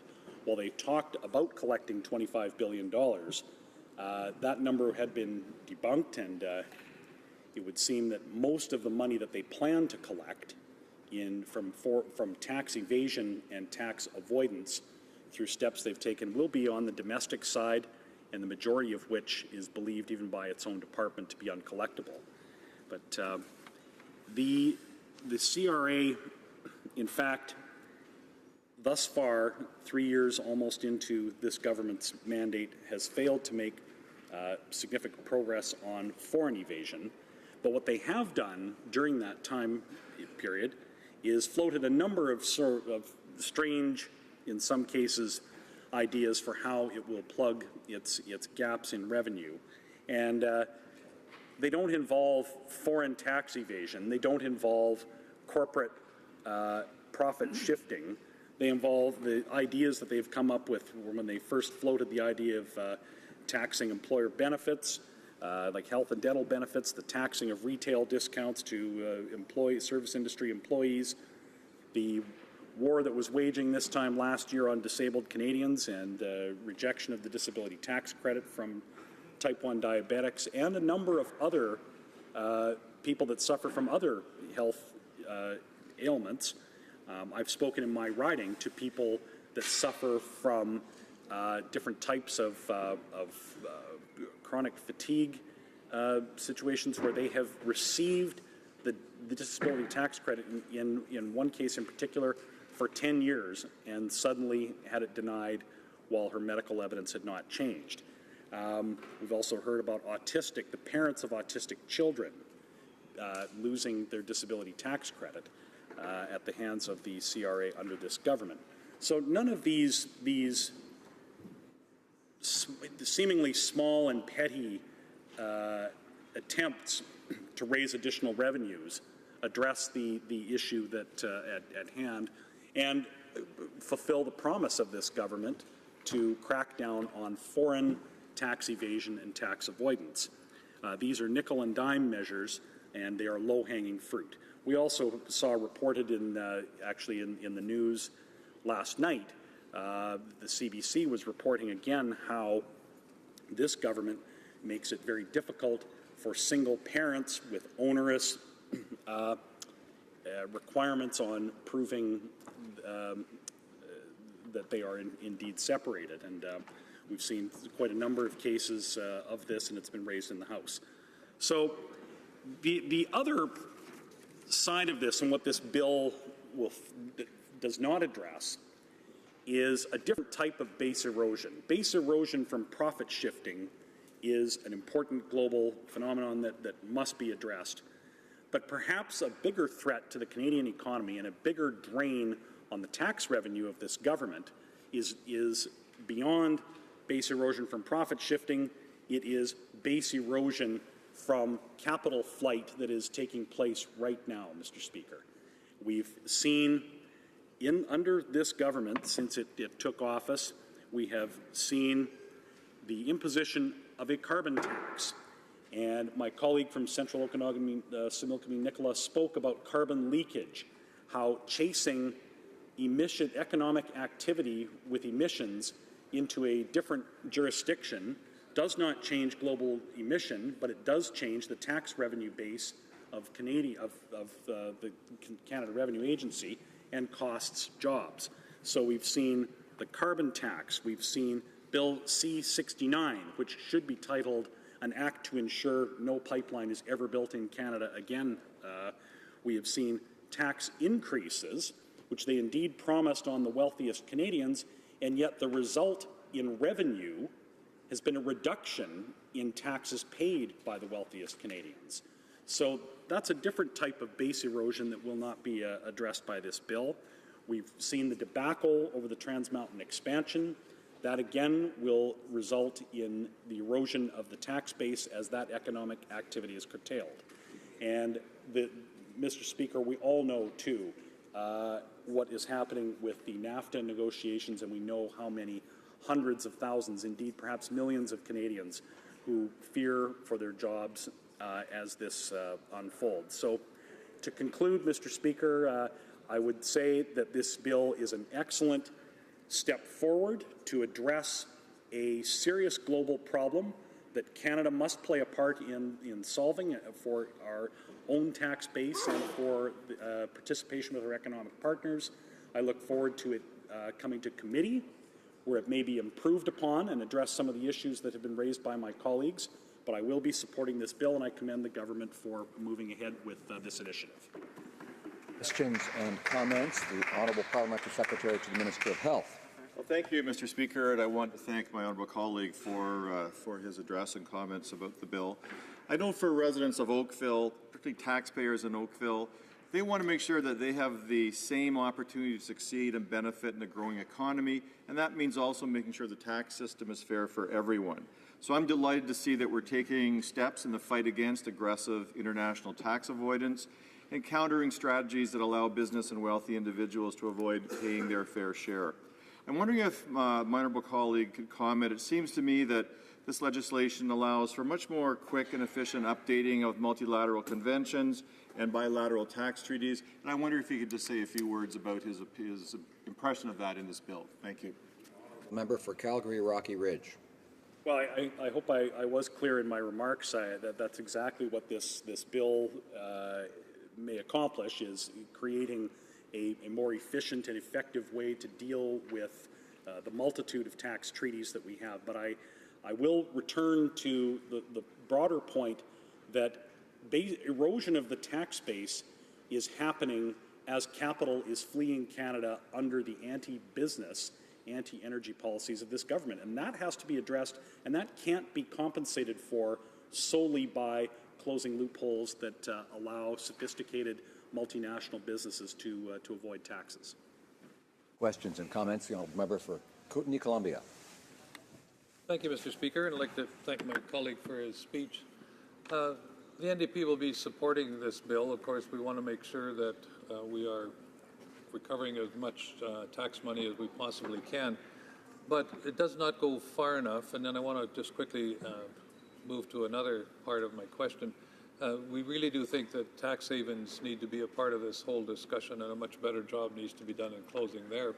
But in my riding of Kootenay, Columbia, I don't know if any of you have tried phoning CRA over the last couple of years. I gave it a shot, got caught in their do loop after about 10 minutes. At the end of it, a voice told me, really nothing we can do for you today. Call again some other time.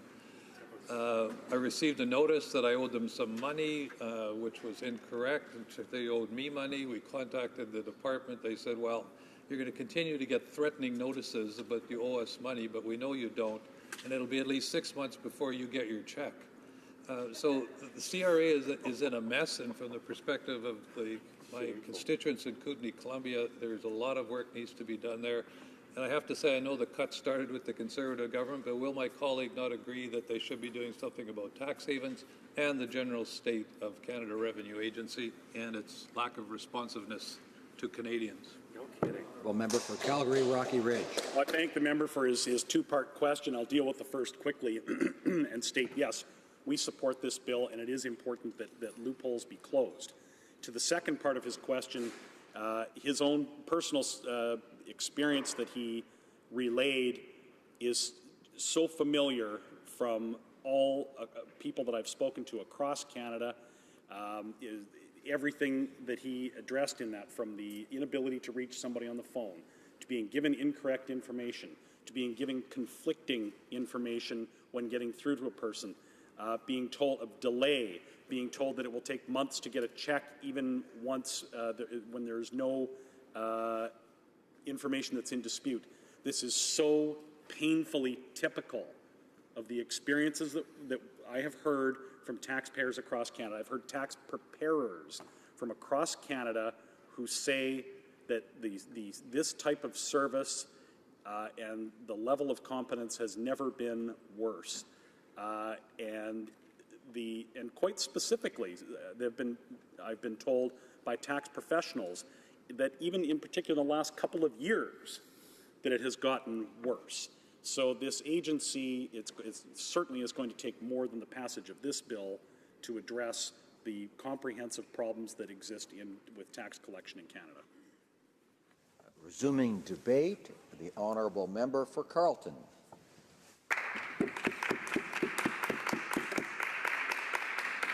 Thank you very much, Mr. Speaker. Today I rise to address the subject of tax fairness. In the last federal election, the Prime Minister barnstormed across the country promising billions of dollars of new spending. A chicken in every pot, he said.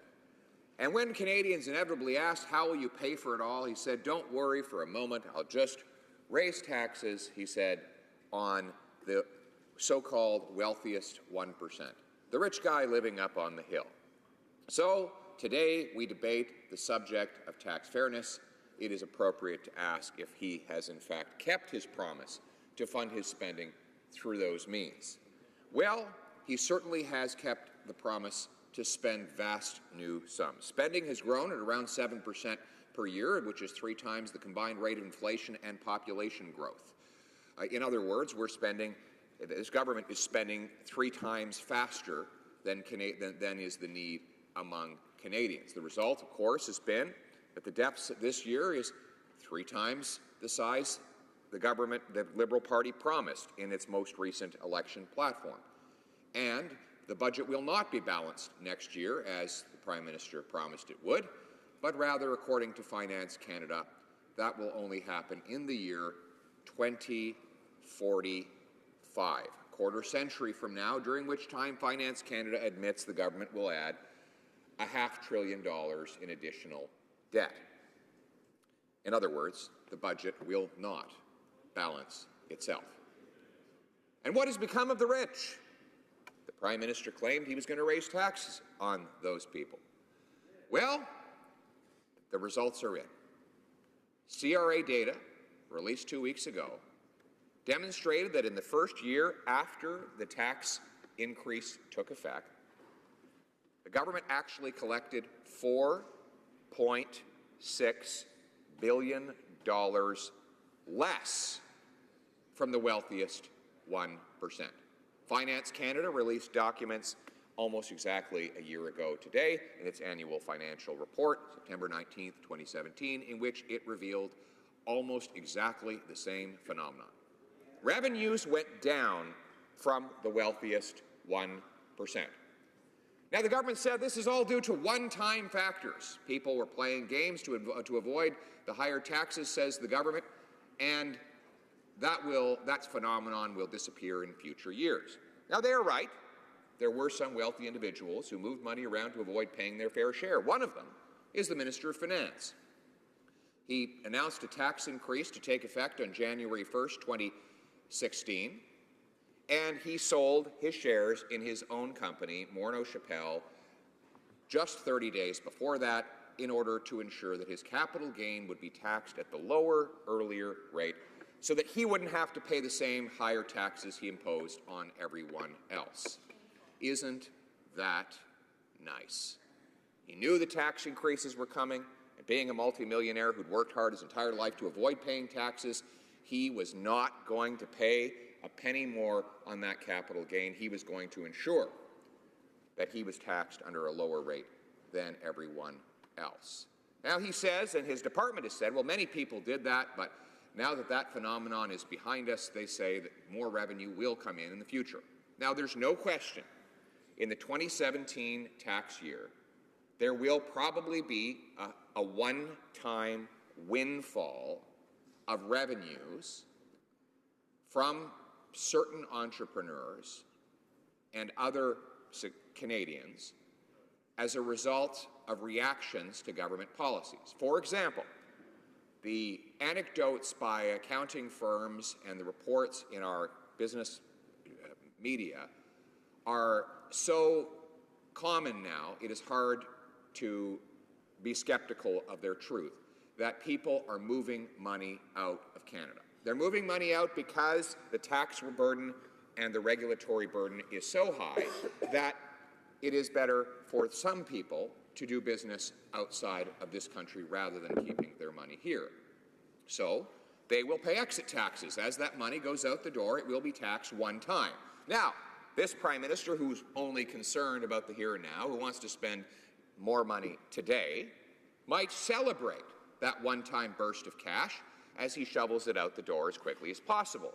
What he forgets is that the problem with one-time cash is you only get it one time. And in the future, it's gone. That money, once it leaves the country, will be taxed by other governments. When a wealthy CEO moves his fortune to, say, London, England, sure, government today gets one-time tax benefit from that as he pays exit tax. But in years subsequent, his tax burden in Canada is zero. He pays taxes to another government and funds services for another non-Canadian population. So yes, in 2017, I have no doubt that many people will pay one-time exit taxes as they take their money out of this country. Furthermore, the government said it was going to, in the fall of 2017, announce small business tax changes that would have punished families for selling their businesses to their children, right? So if a farmer sold his farm to his kids, he would pay a dividend tax rate of nearly 45% instead of a capital gains tax rate of 25%. If he sold that same farm to a foreign multinational, he could pay the lower tax rate. In other words, there was a massive penalty for selling your farm to your own kids, but a tax rate for selling that same farm to a foreign multinational and having that multinational turn your children into tenants on their ancestral lands. Now, because of the ferocious backlash led by Conservatives and spontaneously ignited on the ground by Canadian taxpayers, the government has decided to put that change on hold until after the next election, when it will surely be back.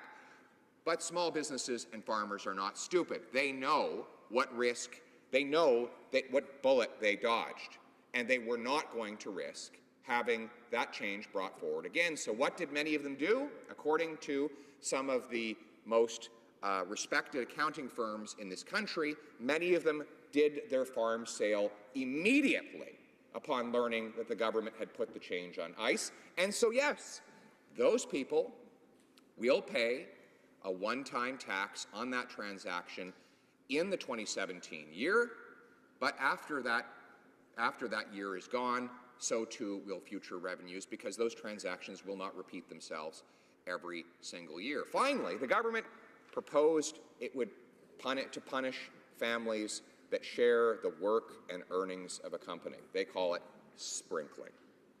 Well, I can understand why they would call it sprinkling, Mr. Speaker, because this finance minister and this prime minister did have their wealth sprinkled upon them as if by an angel from above. Wouldn't it be wonderful if we could all have trust funds, if we could all be trust fund babies like these two trust fund twins? Yes, they did have money sprinkled on them from above, and so it is not surprising that they would use the term sprinkling to describe small family businesses that own a local restaurant and therefore share the earnings of that restaurant with the kids who show up every day and help run it. But, Mr. Speaker, the change that they proposed took effect at the beginning of 2018, January 1st. Businesses knew that, so they had to pay out higher levels of dividends to their children and their family members in 2017, before the tax change took effect.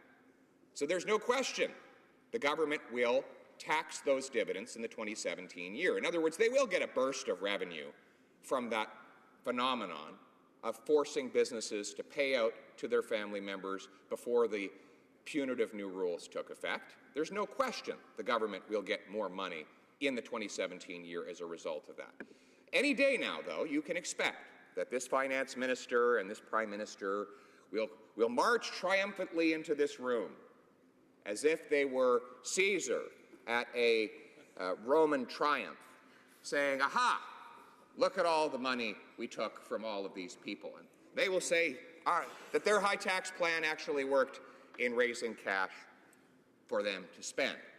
But, Mr. Speaker, all of these phenomena I just described are one-time cash, in and out, and then it is no longer available to future governments to spend. And for that reason, the burden will inevitably fall upon the working and middle class, who always suffer the most as government gets big and expensive. Why is that? Well, because high earners and capital are far more mobile than lower earning people and workers. Labor has a harder time moving. Why? Because labor is carried out by a person, and therefore he or she would have to move physically to another jurisdiction in order to have his or her labor taxed at a lower rate. Whereas capital can flee, capital can travel just like the air. Anybody can open their laptop computer and purchase equities, foreign stocks in companies around the world, literally in a matter of 5 minutes, moving their money out of the country just like that. But a working family who's lived in Oshawa or Windsor on the assembly line floor can't just get up and move because the government has hit them with a higher tax burden. And that is why workers and labor can't move around to avoid taxes the way capital and wealth can move around. The end result, of course, is that when government gets big, capital flees, and the burden gets more and more punitive on the working class Canadian. That is exactly what has happened. The average Canadian middle-class family is paying $800 higher income tax today than when this government took office. And that's before the carbon tax and before payroll taxes that the government plans to institute the year after the next election. In other words, it is only going to get worse. And it is also before the increased cost of servicing our national debt, which is growing at a spectacular rate, Mr. Speaker. In fact, last year, our government spent $23 billion on servicing the national debt. Within 3 years, the parliamentary budget officer says that amount will rise to $40 billion, a two-thirds increase in just a few years as debt rises and interest rates rise simultaneously, to have the compounding effect of transferring more and more wealth, again from the working class taxpayer, to the wealthy bankers and bondholders that own our debt. And so here we are, these social justice warriors, bringing in deficits and debts that have the effect of transferring wealth from working, low-income people who pay tax to wealthy bondholders and bankers who own the debt, in exchange for which we will get nothing. Interest on debt does not pave roads, does not build hospitals, does not hire nurses, does not pay soldiers. It does none of those things. It simply fattens the wallet of the wealthy people who have enough means to lend to the government. If you ever wanted proof that these people are wealthy, this government cancelled the Canada Savings Bonds. Used to be that modest income people would buy Canada Savings Bonds and lend to the government. This government doesn't do that. They lend all of them, they borrow all of their money from wealthy private equity fund managers, investment bankers, and others of vast fortune. And so it is, so it always is, that when the government gets big, the wealthy, the well-connected, the powerful are better off. It's ironic, though, isn't it? Jeremy Corbyn, he's the socialist leader of the Labour Party in Great Britain, calls himself socialist, by the way. He says he wants to end greed is good capitalism. He's going to ban greed. The Prime Minister has made similar comments. And the plan to end greed, well, they'll make the government so big that there's no room left for greed. It'll be removed from human DNA. People will become altruistic and generous. No one will have more than anyone else, so they say. They are actually going to transform human nature, these socialists. They are so powerful that they can do even that. But can they really transform human nature, Mr. Speaker? Apparently, they didn't read Macaulay, who wrote, "Wherever you shed the honey, the buzzing flies will crowd. Wherever you fling the carrion, the raven's croak is loud. Wherever down Tiber garbage floats, the greedy pike you see, and wheresoever such lord is found, such client soon will be." The point is that wherever there's money, there'll be people trying to get it. So if all the money's in the government, well, there will be greedy people trying to make money off the government. We see it all the time. Corporations coming to Ottawa saying they need a corporate handout. And they have had a very generous benefactor in this government, $400 million for Bombardier, which went on to immediately give big bonuses to its executives. Or the Infrastructure Bank, for example, which will provide loan guarantees to powerful construction companies so that if ever their projects lose cash, the taxpayer and not the business owner will pay the price. Or in Ontario, where they brought in something called the Green Energy Act, except it didn't create any green energy, but it did put a lot of green in the pockets of the wealthy lobbyists that were able to get the so-called green energy contracts, doubled the cost of electricity and caused what the Ontario Association of Food Banks called energy poverty, as people literally walked in with their power bills and said, "I can't afford to keep my lighting on and eat at the same time. Can you feed me so that I can pay my power bill?" So yes, it was great for the wealthy one-percenters who got tens of billions of dollars in subsidies for their phony electricity. But it wasn't so great for the working-class people who could barely afford to turn the lights on and live a normal life. So yes, wherever you fling the honey, the buzzing flies will crowd. Macaulay didn't say bees. He said flies. The flies don't make honey. They'll happily consume it. They're parasitical. Bees, they create honey through the process of pollination, which is the free exchange between a vegetative life and a creature, right? And that is the essence of the free market economy, right? Yeah.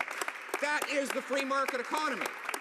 The voluntary exchange of capital for interest, product for payment, work for wages. Every single transaction in a free market economy happens through voluntary exchange. And you know why? Because every single transaction must improve the lives of both people, or they wouldn't engage in it. That's why we have something called the double thank you. You go into a coffee shop, buy a cup of coffee, you pay, you take your coffee, you say thank you. What do they say back? Not you're welcome. Thank you. Why? Because your payment is worth more to them than their coffee, and their coffee is worth more to you than your payment. In other words, you both have something worth more to you than you had before. If I have an apple and want an orange, you have an orange and want an apple. We trade. We still have an apple and orange between us, but we're both richer because we each have something worth more to us than we had before. That is the genius of voluntary exchange, right? Why does no one write thank you on their tax forms? Well, really, it's supposed to be a voluntary exchange. It's supposed to be an exchange. You're paying for something. You're supposed to get something in return.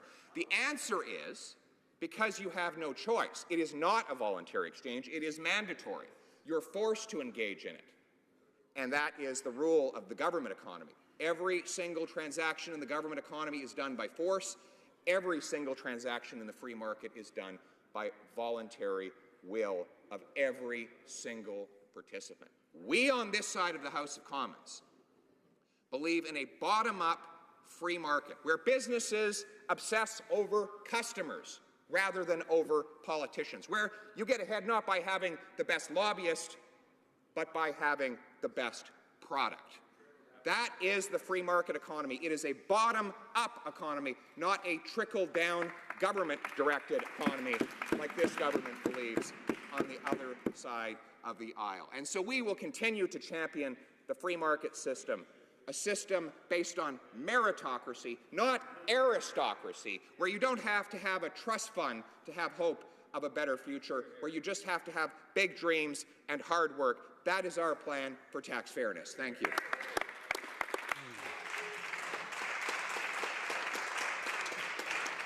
It being 1:30 p.m., the House will now proceed to the consideration of private members' business as listed on today's order paper. And I should say that there will be 10 minutes of questions and comments following the member for Carleton's speech when the House next resumes this topic. Affaires émanant des députés. Commencement du débat en troisième lecture du projet de loi C-326, loi modifiant la loi sur le ministère de la Santé, ligne directrice relative à l'eau potable, standing in the name of Mr. Scarpaleggia. Alors. Order.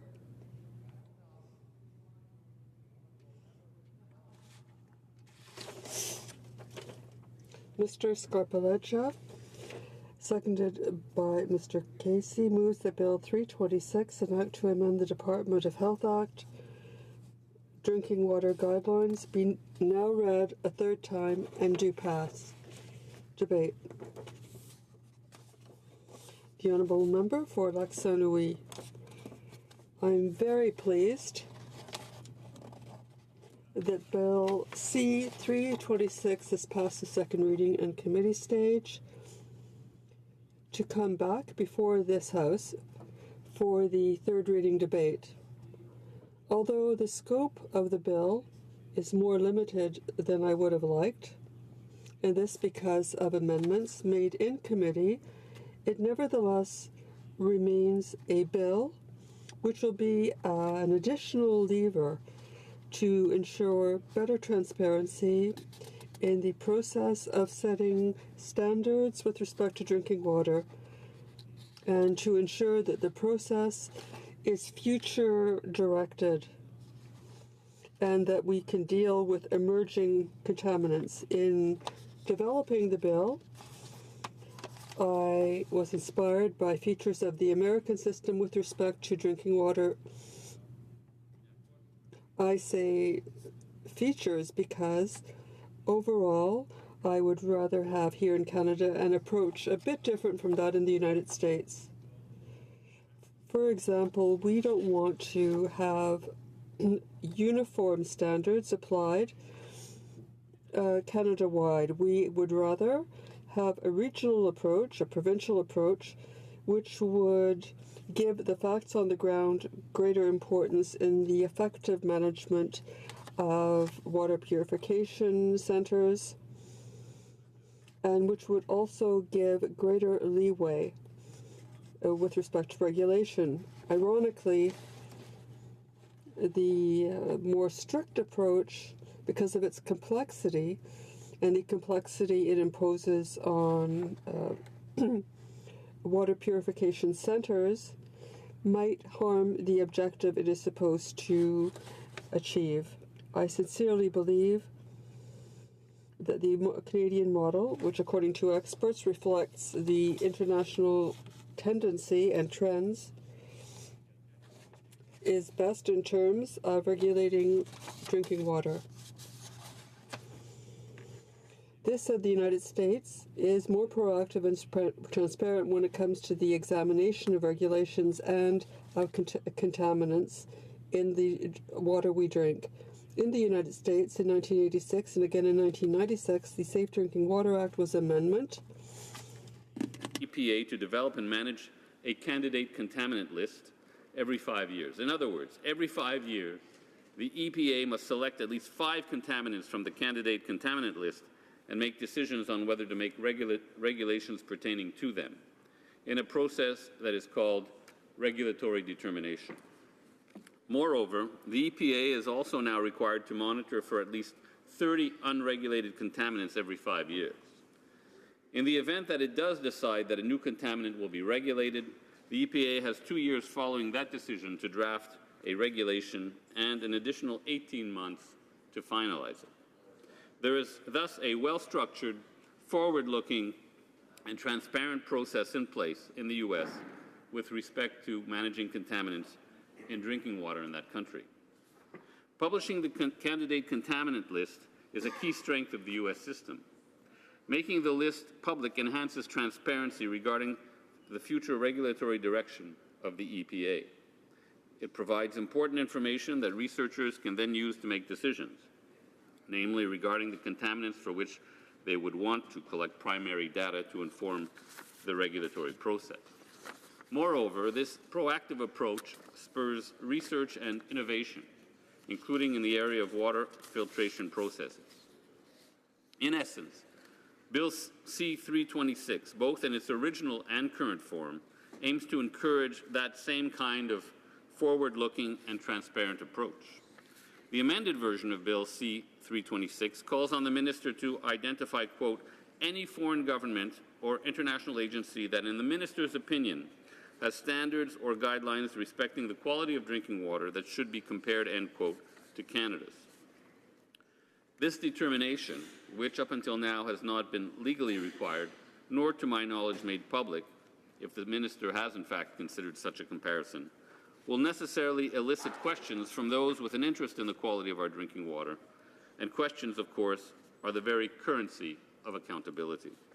In other words, civil society, including NGOs and researchers, will be able to seek clarification and justification publicly through order paper questions, oral questions, correspondence to the minister, or other means of the minister's decisions with regard to the agencies and/or countries she has chosen as a basis of comparison to Canada in regard to drinking water guidelines. Civil society will in turn be able to offer their own opinions as to the validity or, conversely, the lack of validity of the minister's choices. Le projet de loi Bill C-326 would also require that the minister specify the standards that would be used to compare our standards, what agencies or countries we would compare our own with. Then the civil society would be in a position to criticize or support the choice of the minister. This would be another step forward towards those countries or international agencies that have standards that are possibly more rigorous, stricter than ours, but also to setting specific norms outside Canada, which, comparing ourselves with those norms, which would be higher or more rigorous. This bill does bring into light certain gaps, whether it be budgetary analysis or scientific analysis, and these are gaps that lead us to reflection, research, and corrective measures. I also hope that this bill, through its provisions, if adopted, will also be the subject of a debate and will encourage the government to do more to deal with emergent contaminants in its annual report and under the EPA. I would ask this House, in the interest of greater transparency and in the interest of research and innovation, and ultimately in the interest of human health, to give its support to this bill. Questions and comments? Ascona. Thank you very much, Mr. Speaker. And through you, I would like to thank the member for Lac Saint Louis for his lifelong dedication to greater government action to protect our water, including safe drinking water. I'm well aware that this has been a long-standing interest of his. But the question that I would like to put to him through you, Mr. Speaker, is this. The Parliamentary Committee on Environment and Sustainable Development, way back in March 2016, at the direction of this place, directed that the committee undertake a review of the Canadian Environmental Protection Act, which is the law which regulates toxins that are in our water, in our land, and in our air. And they submitted a report to this place in June of 2017, that's more than a year ago. We're hearing from the government that they don't intend to bring forward any response to those 87 recommendations, in fact, to regulate toxins in our water until after the next election.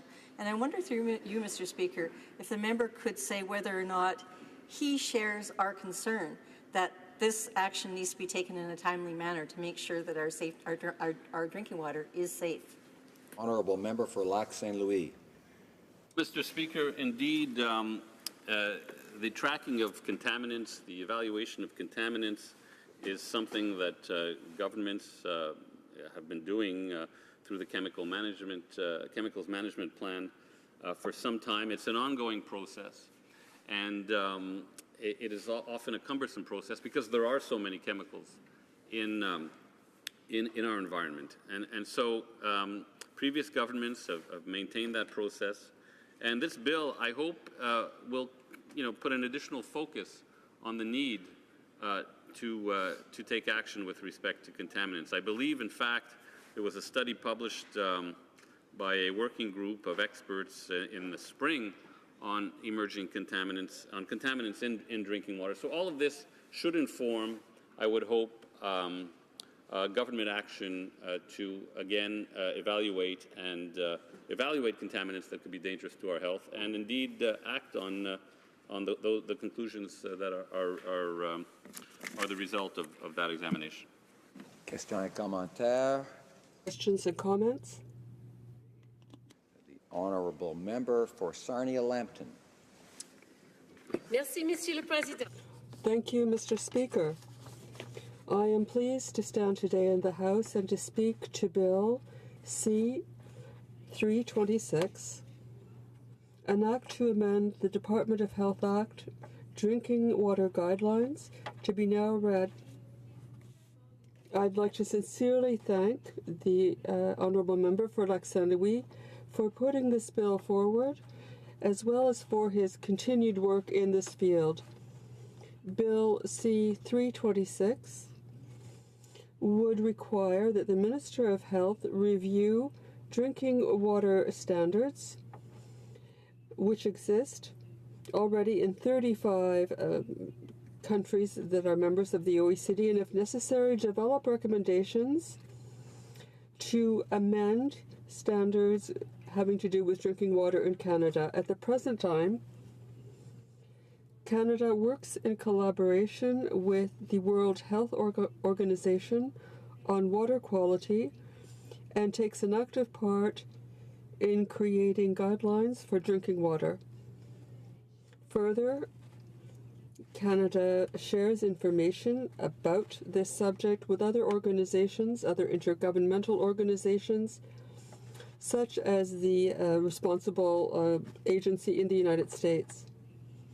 It's important to mention the development of guidelines, and that the development of guidelines on water quality falls under provincial jurisdiction, but I believe that the federal government has should have its say on this subject and should have a say on the standardization of these guidelines nationally. I believe that access to drinking water of the highest quality should be accessible to all Canadians, no matter where they live. Drinking water in Canada should be a universal thing, and that people should have access to drinking water in a consistent way. But it is important that the Minister of Society perhaps provide an active framework in order that the Department of Health be accountable to the House and do all it can to improve the situation and keep the government accountable.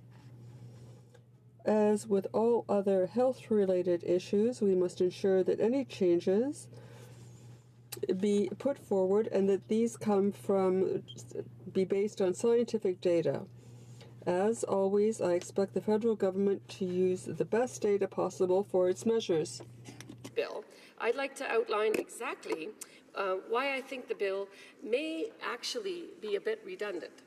At committee, we heard that the Minister of Health and the Department of Health already, on an annual basis, review the World Health Organization standards on water quality and check back to ensure that they're implemented.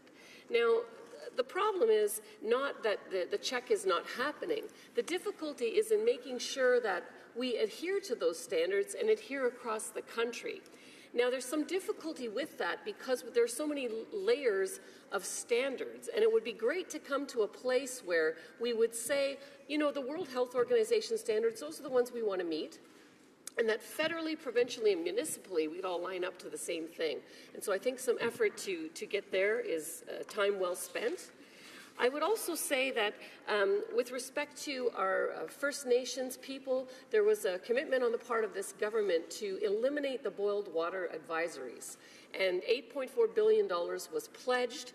But, you know, we see that there are some statistics on that. Since 2015, 40 boiled water advisories were lifted, but another 25 were added to the list, and a total of 91 boiled water advisories remain in effect. So, you know, we need to make sure that the water quality standards that we're trying to have in place federally make their way across the country and that we do address the issue of water on reserve. As of last year, we spent 2/3 of the $2 billion that were allocated to address water systems, sorry, 2/3 of the money that was allocated was actually unspent.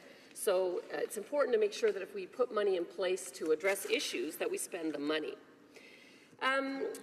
The other point that I would make is that we're 3 years into the mandate and haven't yet really made the progress that we wanted to make on those boiled water advisories. So I encourage the government to make tracks to see that that happens. There's a lot of technology in place, and I took note that the government is shipping bottled water into many reserves. There's technology available today for $300. You can supply a family of 5 for a day from a water filtration system that filters both organic and inorganic materials and just requires a cartridge filter change every 10 years. So this is the kind of significant technology that can be brought to bear along with water treatment systems that the government is putting in place.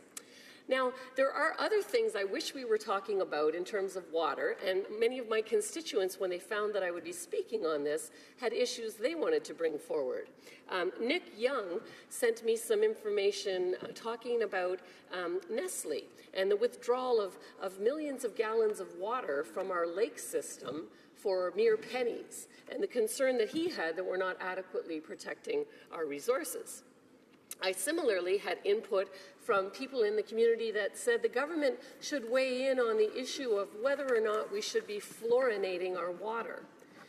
there was quite a volume of data provided to me, and it looked to me like if you look around the world to different places, some fluorinate and some don't, there actually is not much difference in terms of dental health and some of the determinants that happen there. But I do think that because there are municipalities that are constantly seeing this issue come forward, and there have been cases in Calgary where they took the fluoride out of the water, and now we're seeing an increase in dental health problems that they believe are related to that, it would be good for the government to complete the research and come with an answer that we could standardize across Canada. In addition to these issues, I think we should do some work on updating some of the guidelines. There's a lot of inconsistency between jurisdictions. 16 of the 94 Canadian drinking water guidelines are consistently applied across all provinces and territories. So, like a very small percentage of what we say we want to have is in place. Only 8 Canadian provinces and jurisdictions have legally binding drinking water standards. So obviously we want to make sure that we include that as part of the law. Now, I want to thank the member for Lac St. Louis because I know he's done a lot of work in the area. I think there is still more to be done, not just in setting the standards, but in the work to clean up and remediate our water. In Sarnia-Lambton, we're part of a bi-national effort to clear up the areas of concern. When this work began, you can appreciate between Michigan and Sarnia and a lot of the industry that has been there over the years, there was a lot of cleanup to be done. And the efforts have resulted in most of the areas of concern being cleaned up and the blue flag status being returned to the water in Sarnia-Lambton. So it's great to swim and enjoy the beaches there. But there still remain areas of concern. And so I was speaking even today with the Minister of the Environment about finding money to finish up that remediation. They've extended those areas of concern now from Sarnia all the way down to Niagara, and there are 5 remaining areas of concern to be addressed. And so I encourage the government as well that in addition to drinking water standards, we have some of the most beautiful lakes in the world. We have some of the largest volume of water on the planet, and we should be leaders in setting the standard and in making sure that everything that we have here is kept for generations to come. That said, I do appreciate the member bringing this forward. It does put into law the practice that the government currently has of checking with the world standards every year and making sure that they bring those back and try to get some coordination and implementation across all of the provinces and territories. Thank you, Mr. Speaker. Resuming debate, the honourable member for Edmonton Strathcona. Thank you, Mr. Speaker. The member for Lac St. Louis in Bill 326 proposes a number of measures related to empowering the Federal Minister of Health under the Department of Health Act to investigate and report on the need to update regulation of toxins in drinking water. I'm aware, I want to say again, of the long-standing interest of this member in calling for greater action to protect Canadian water quality, including safe drinking water, and I commend him for this dedication. I also wish to echo the calls by the MP for Sarnia-Lambton for the comments she's made and the concerns about the continuing boil water advisories in our Indigenous communities. However, Mr. Speaker, his specific reforms appear at odds with and may actually conflict with recommendations made by the Parliamentary Committee on Environment and Sustainable Development in a number of reports tabled in this place in 2007, 2008, and as recently as 2017, and still not acted upon.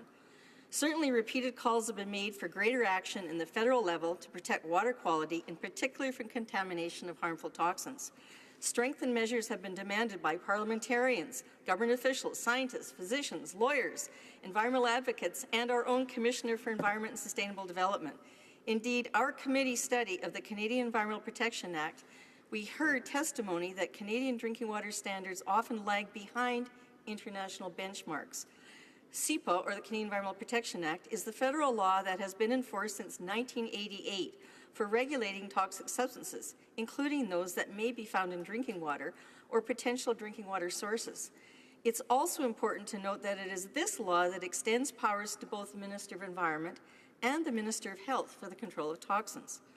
Following an extensive study, hearing, testimony from government officials, the Commissioner for Environment and Sustainable Development, industry, scientists, legal experts, and environmental advocates, the committee tabled a report calling for substantive reforms to this law to ensure improved control of toxins, including in water. Bill C-326 proposes the Minister of Health be empowered to review drinking water standards to ensure consistency with standards imposed by other OECD nations. Our committee was advised that in some instances Canada has in place the lowest standards among OECD nations for 27 toxic substances. While the committee recognized the need for the reforms, they do not appear to coincide with those the member recommends under Bill C-326.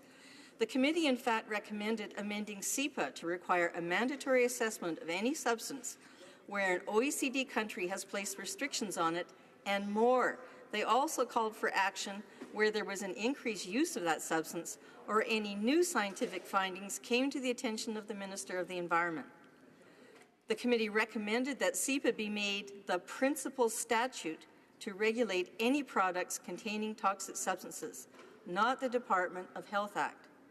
The parliamentary committee did, however, recognize the need to enhance the powers of the Minister of Health in recommending controls on a toxin where it may pose risks to health. However, it was noted that the law must require dual reviews by both the health and environment ministers to ensure risks to both health and environment are assessed. A recommendation was also made to ensure any assessment consider risks to vulnerable populations. The committee went a step further, that Bill C-326 recommending automatic listing of the substance once determined to be toxic be an automatic listing, not simply reported to Parliament, so called for immediate action where there is information that a substance may be harming human health or the environment. However, Mr. Speaker, we still await action by this government on these languishing, critical calls for reform to protect our environment and human health. Finally, many have called for the current national guidelines for Canadian drinking water to be made binding in law, as is the case in many other Western nations. And further, for communities, including Indigenous communities, to be granted the right to participate in risk assessments and the setting of standards. This would be consistent with Canada having recognized the right to water at the UN Conference on Sustainable Development in 2012. Such calls have been made for decades by EcoJustice, the Forum for Leadership on Water, the Centre for Indigenous Environmental Resources, the David Suzuki Foundation, Blue Dot Campaign, and Indigenous leaders. Mr. Speaker, should Bill 326 be passed, it will be important that the proposals be considered, but be considered in tandem with the recommendations by the Parliamentary Committee. I call on this government to table amendments to the Canadian Environmental Protection Act this year. That will enable them to be debated and implemented as expeditiously as possible to ensure the protections of Canadians. And as my colleague from the Conservative Party had noted, yes, the government is showing greater commitment to be removing boil water advisories in our Aboriginal communities, but no community in 2018 should be suffering under boil water advisory. Yes, there may be certain gizmos that you can attach to the tap, but frankly, in many of these communities, they don't even have water from taps. They have to go to a well. A number of years ago, I wrote a book, a handbook for Indigenous communities to ensure that they have protections for their safe drinking water, because there was a law proposed by the Conservative government to regulate safe drinking water in Indigenous communities. Regrettably, essentially what that law did was simply transfer liability to Indigenous communities. It is absolutely critical that the resources be given to our Indigenous and rural communities so that they, in fact, can be granted the same opportunity many of us have to simply turn on the tap and have clean, fresh water. I've had the privilege of working overseas in a number of countries, Bangladesh, Indonesia, and in those occasions, it wasn't necessarily safe to drink the water from the tap. So I can recognize in a very small way what is being suffered in many of our communities. So I commend again the member for his attention to this issue and his initiative that he's taking, but I would encourage that the government and the committees in considering this bill look at it in the context of the report done by the Parliamentary Committee. Thank you, Mr. Speaker. Resuming debate, the honourable member for Courtenay Alberni. Mr. Mr. Speaker, it's an honor to rise today to speak on behalf of Bill C-326. Mr. Speaker, before... Order. I must apologize to my honourable friend from Courtney, Albernia. I should have looked over in the order of things here. No wonder I think he was a little surprised, and that's all entirely my fault. So I apologize. The Honourable Parliamentary Secretary to the Minister of Health. Well, thank you very much, Mr. Speaker. And I would like to sincerely thank the member from Lac St. Louis for his hard work and insights on Canada's drinking water guidelines that he introduced through Bill C-326, and also for his leadership in this area over many years. I know every member in this House, we all come from ridings. We pull our raw drinking water from multiple sources. In my community of Oakville, we pull it from Lake Ontario. So drinking water guidelines are essential and important to every one of us. Canada has a long history of developing guidelines to ensure that Canada's drinking water is among the safest in the world. In fact, the first guideline was published 50 years ago. Today, there are over 100 guidelines that are maintained and renewed. If passed, Bill C-326 would help ensure that Canada's drinking water guidelines are protective of health and comparable with leading jurisdictions internationally. Furthermore, it would improve the transparency of how drinking water quality guidelines are developed in Canada. It's important to understand that drinking water quality is the responsibility of all levels of government, from federal to municipal. While drinking water is primarily under provincial and territorial jurisdiction, the Government of Canada plays a central role in drinking water safety. Health Canada works in close collaboration with provinces and territories to establish the science-based guidelines for Canadian drinking water quality, which are published by Health Canada. Each of these guidelines is specific to a contaminant found in Canada. These guidelines are, in turn, used by the provinces and territories as a basis to establish their own drinking water quality standards in accordance with their respective public health priorities. The guidelines are also used to ensure the safety of drinking water in areas of federal jurisdiction. This collaborative approach between federal, provincial, and territorial governments is applied consistently throughout the process, from identifying priorities and assessing risks, to developing draft guidelines, to consulting with Canadians, and working towards implementing the guidelines across Canada. This process is based on robust science, national and international peer review, as well as the consideration of standards and guidelines from other international jurisdictions. This harmonized approach helps ensure consistency and levels of protection across Canada while respecting the existing constitutional division of responsibilities. Canada takes a similar approach to the development of drinking water guidelines as many other countries. Health Canada develops guidelines for substances of concern that are found in Canadian drinking water supplies at levels which could pose a risk to human health. A drinking water contaminant in Australia, for example, is not necessarily a concern in Canada because of differences in industry and geology. This means that the substances needing guidelines or standards will vary internationally. Canada identifies issues that are specific to Canada and takes these issues into consideration when developing guidelines designed to protect the health of Canadians. The science generated, as well as the standards developed by other global authorities, are used to help inform the development of drinking water quality guidelines in Canada. Every 4 years, Health Canada, in collaboration with the provinces and territories, conducts a comprehensive review of chemical substances, including new or emerging potential drinking water contaminants. This review aims to assess whether there is new science related to potential health impacts of a contaminant, or new information on levels of exposure of Canadians, as well as any new treatment technology developed nationally or internationally. On the basis of this review, a list of prioritized contaminants is created. This collaborative, science-based process ensures that federal and provincial resources are directed at substances most likely to pose a risk to the health of Canadians. Internationally, Canada is considered a leader in the development of drinking water quality guidelines. Health Canada is also recognized as a collaborating centre for water quality by the World Health Organization, highlighting Canada's international prominence and expertise. The Department has been a contributor to all of the World Health Organization's drinking water quality guidelines for the last several decades, and over the past 10 years, the World Health Organization has used Canada's drinking water assessments as the basis for developing its own guidelines for 12 chemical substances, and has requested specific input from Health Canada on a further 10.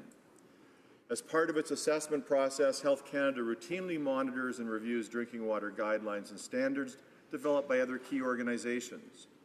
The science supporting these international standards is taken into consideration when developing our Canadian guidelines. This approach ensures that Canadian drinking water guidelines are based on credible, science-based criteria and also take into consideration the science behind new and updated drinking water standards developed globally. The Government of Canada also works closely and shares information with international government agencies. Health Canada recently collaborated with the United States Environmental Protection Agency to develop a risk assessment on blue-green algae, also called harmful algae blooms, which affect a growing number of drinking water sources in Canada and the United States. This risk assessment was used as a basis for a Canadian guideline and for a U.S. health advisory on blue-green algae. Health Canada has also cooperated with Australia on the development of an online risk assessment tool. The online tool was developed to help operators in small communities with small drinking water systems to evaluate their level of risk and prioritize areas for action. So to summarize, Canada's effective collaborative science-based process for developing drinking water quality guidelines is among the best in the world. But are improvements possible? The answer is yes. If passed, Bill C-326 would, for the first time, formalize in legislation the role of the federal government and specifically the Minister of Health to coordinate the development of national drinking water quality guidelines and to consider the guidelines and standards developed in other jurisdictions. If this represents a significant step towards improving federal accountability on the issue. The intent of Bill C-326 is not to question the quality of work that is being done by Health Canada and our provinces and territories. The intent is to maintain Canada's status amongst the world's leading agencies on drinking water quality. It highlights the need for our scientists to review the work of other leading agencies, to keep abreast of new scientific approaches and studies. It demonstrates the need for having open and transparent scientific processes, and to better communicate our work and its importance to Canadians on an ongoing basis. If adopted, Bill C-326 will strengthen federal accountability by improving the transparency of the process by which drinking water guidelines are developed. Health Canada is already moving in this direction. In addition to being posted on the Government of Canada's website, new and updated guidelines for Canadian drinking water quality are now published in the Canada Gazette under the authority conveyed to the Minister of Health under the Canadian Environmental Protection Act. Each guideline published in the Canada Gazette will include a comparison between corresponding guidelines or standards of leading international jurisdictions and agencies, and if passed, Bill C-326 would build on these efforts and enhance information that is available to Canadians on drinking water quality guidelines. Publishing the guidelines for Canadian drinking water quality under the Canadian Environmental Protection Act will help enhance the government's transparency and outreach to experts, stakeholders, interested Canadians, and formalize the consultation process on all guidelines. So in conclusion, Mr. Speaker, Bill C-326, if adopted, will strengthen Canada's efforts to ensure our guidelines are amongst the best in the world, that they are based on up-to-date science, and that they are protective of the health of Canadians. It will inform Canadians and stakeholders of the process used to develop guidelines and how our drinking water quality guidelines compare with the standards and the guidelines of leading international agencies. So, Mr. Speaker, through you, I'm pleased to advise the House that the government will be supporting Bill C-326. And once again, I would like to thank the member for Lac St. Louis for his work on this important issue and for his leadership past and ongoing in ensuring strong drinking water guidelines for all Canadians. Thank you. Resuming debate, the honourable member for Courtenay Alberni. Thank you, Mr. Speaker. Mr. Speaker, it's an honour to rise today to speak in support of Bill C-326, an act to amend the Department of Health Act drinking water guidelines. And my colleague from Edmonton, Strathcona, did a great job of talking about things that are missing in this piece of legislation and also what's important. Before I get started, I want to talk about some of the water defenders in my riding. I want to talk about Linda Stafford and the great work that the Comox Valley Council of Canadians do, and Dan Lewis and Bonnie Glumbach from Clackwood Action, and my friend Sarah Thomas, who's fought so much for the Alberni Valley and the protection of the water in the watershed there, and Simca and Giselle Martin from Cloquet First Nation and their defense of Mears Island and protecting our water there. It's really important that we have water defenders, Mr. Speaker, in our communities, and we're very fortunate to have 8 Nuu-chah-nulth nations in my riding, the Qualicum Nation and the Comox people, all there, always there to defend what's important, and that's our water. We rely heavily on clean water in our riding for our water supply. The Comox Lake is something that we're looking at for supply for our water in the Comox Valley to ensure that we have clean water. Mears Island, like I said, supplies the water for Tofino, and Ucluelet's looking at getting their water from Kennedy Lake. We all know that water makes life possible on our planet. We learned this as children. If we're fortunate to live near the streams, rivers, lakes, and oceans of our country, we learn that it's fundamental to our local economies, our culture, and our food security. And too often, Mr. Speaker, we take this knowledge of water as the essence of life for granted as we live our lives. We waste it and we pollute it with industrial waste and debris such as single-use plastics, which you've heard me raise repeatedly here in this House. Protecting and preserving our water is urgently required, Mr. Speaker, through a national ocean plastic strategy, and including filling the legislative and regulatory voids that are required to ensure effective stewardship. At the same time, there is no question that water is a human right. Nothing can survive very long without it. You can live up to a month without food, but only for a week without water. Most of us also take the right to safe drinking water for granted because most of us have access to an abundance of fresh water, like I just spoke of, Mr. Speaker, because I live in a temperate rainforest, so we do take it for granted. But this is not true of 2/3 of all Indigenous communities here in Canada. These communities have been under at least one drinking water advisory at some time in the last decade, and people in many municipalities as well face repeated drinking water advisories. This is true, for example, of the Comox Valley in my riding, which they've been subjected to multiple boil water advisories, covering a period of 126 days just over the past 3 years, Mr. Speaker. And we've got an application in for the Comox Valley Water Treatment Project, and we desperately will need federal support and provincial support if we're able to establish that and ensure that we don't have these boil water advisories and that we know that our children are going to have safe access and our elders to clean drinking water, and all citizens. During the last election campaign, Mr. Speaker, the Prime Minister promised to end drinking water advisories in Indigenous communities within 5 years. Mr. Speaker, we're in 3 years in on this term, and we're far from that.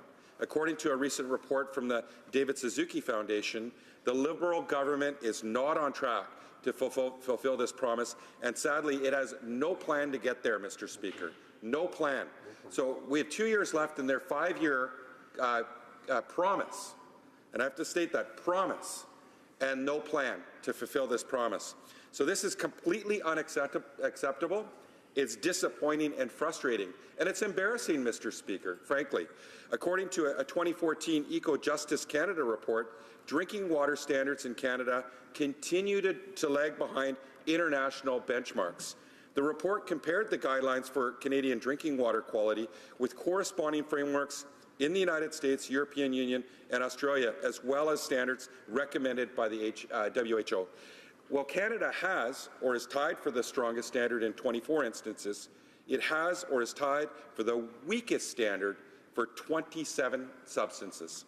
That's unacceptable, Mr. Speaker. And in 105 other cases, Canada has no standard at all, where at least one other country does. There is no regulatory framework holding the federal government accountable for safe drinking water in Indigenous communities. This is largely because provincial laws and regulations that apply for municipalities do not apply to reserves, which are considered federal lands under federal jurisdiction.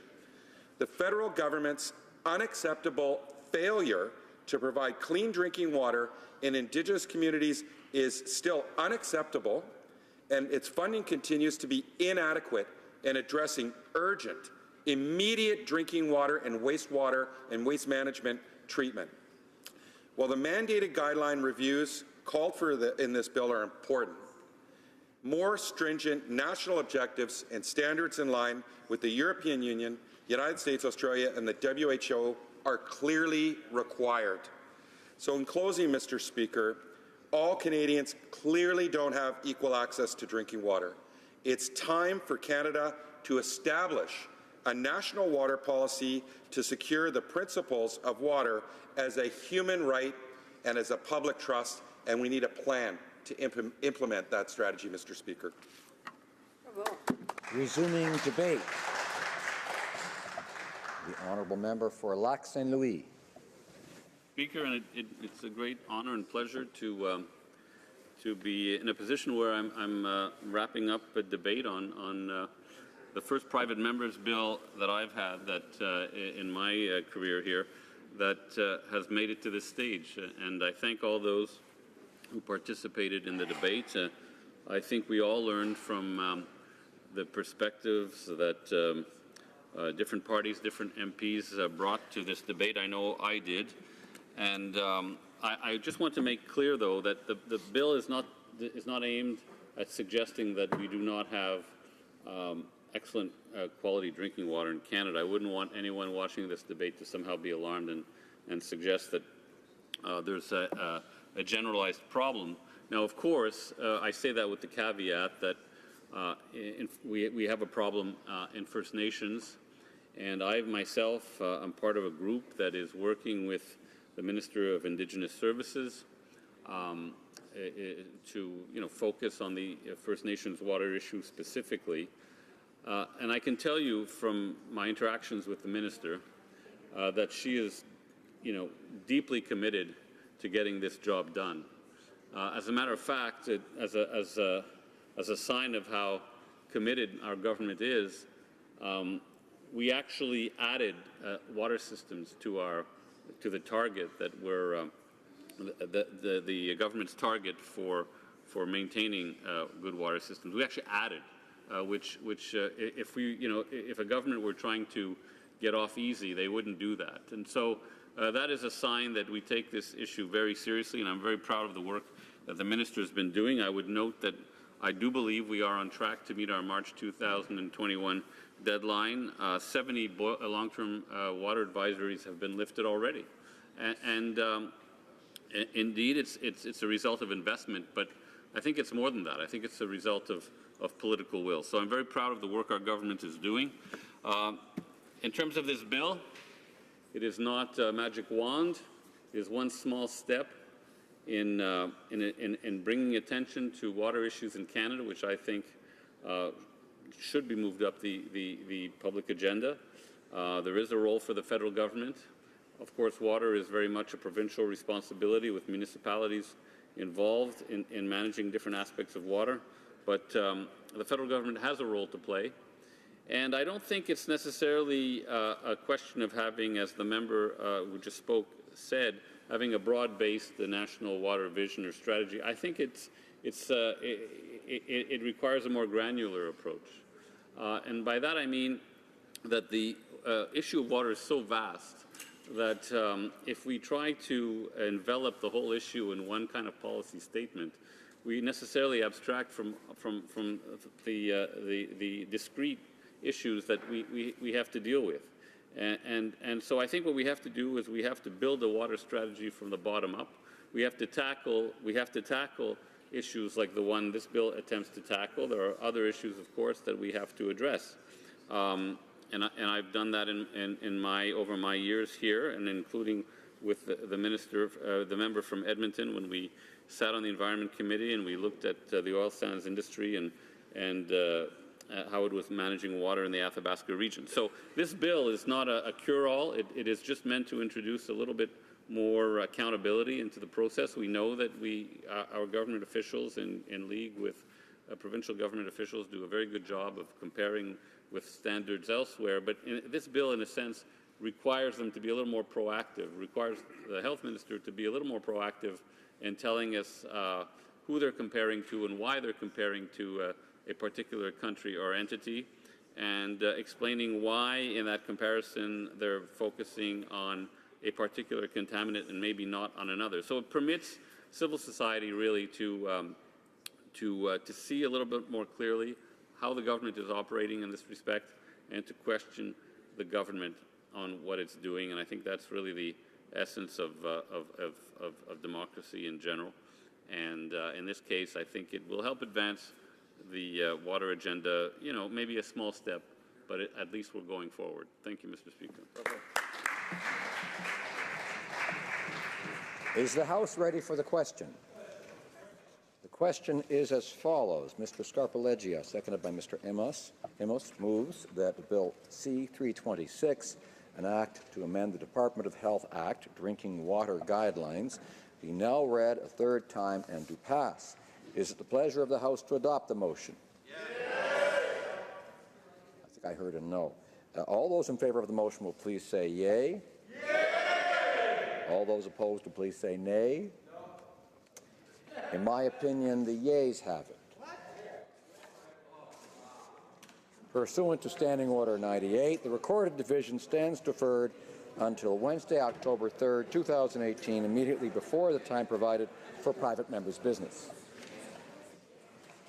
Comme il est 14. It being 2:18 p.m., the House stands adjourned until Monday at 11 a.m. pursuant to Standing Order 24-1.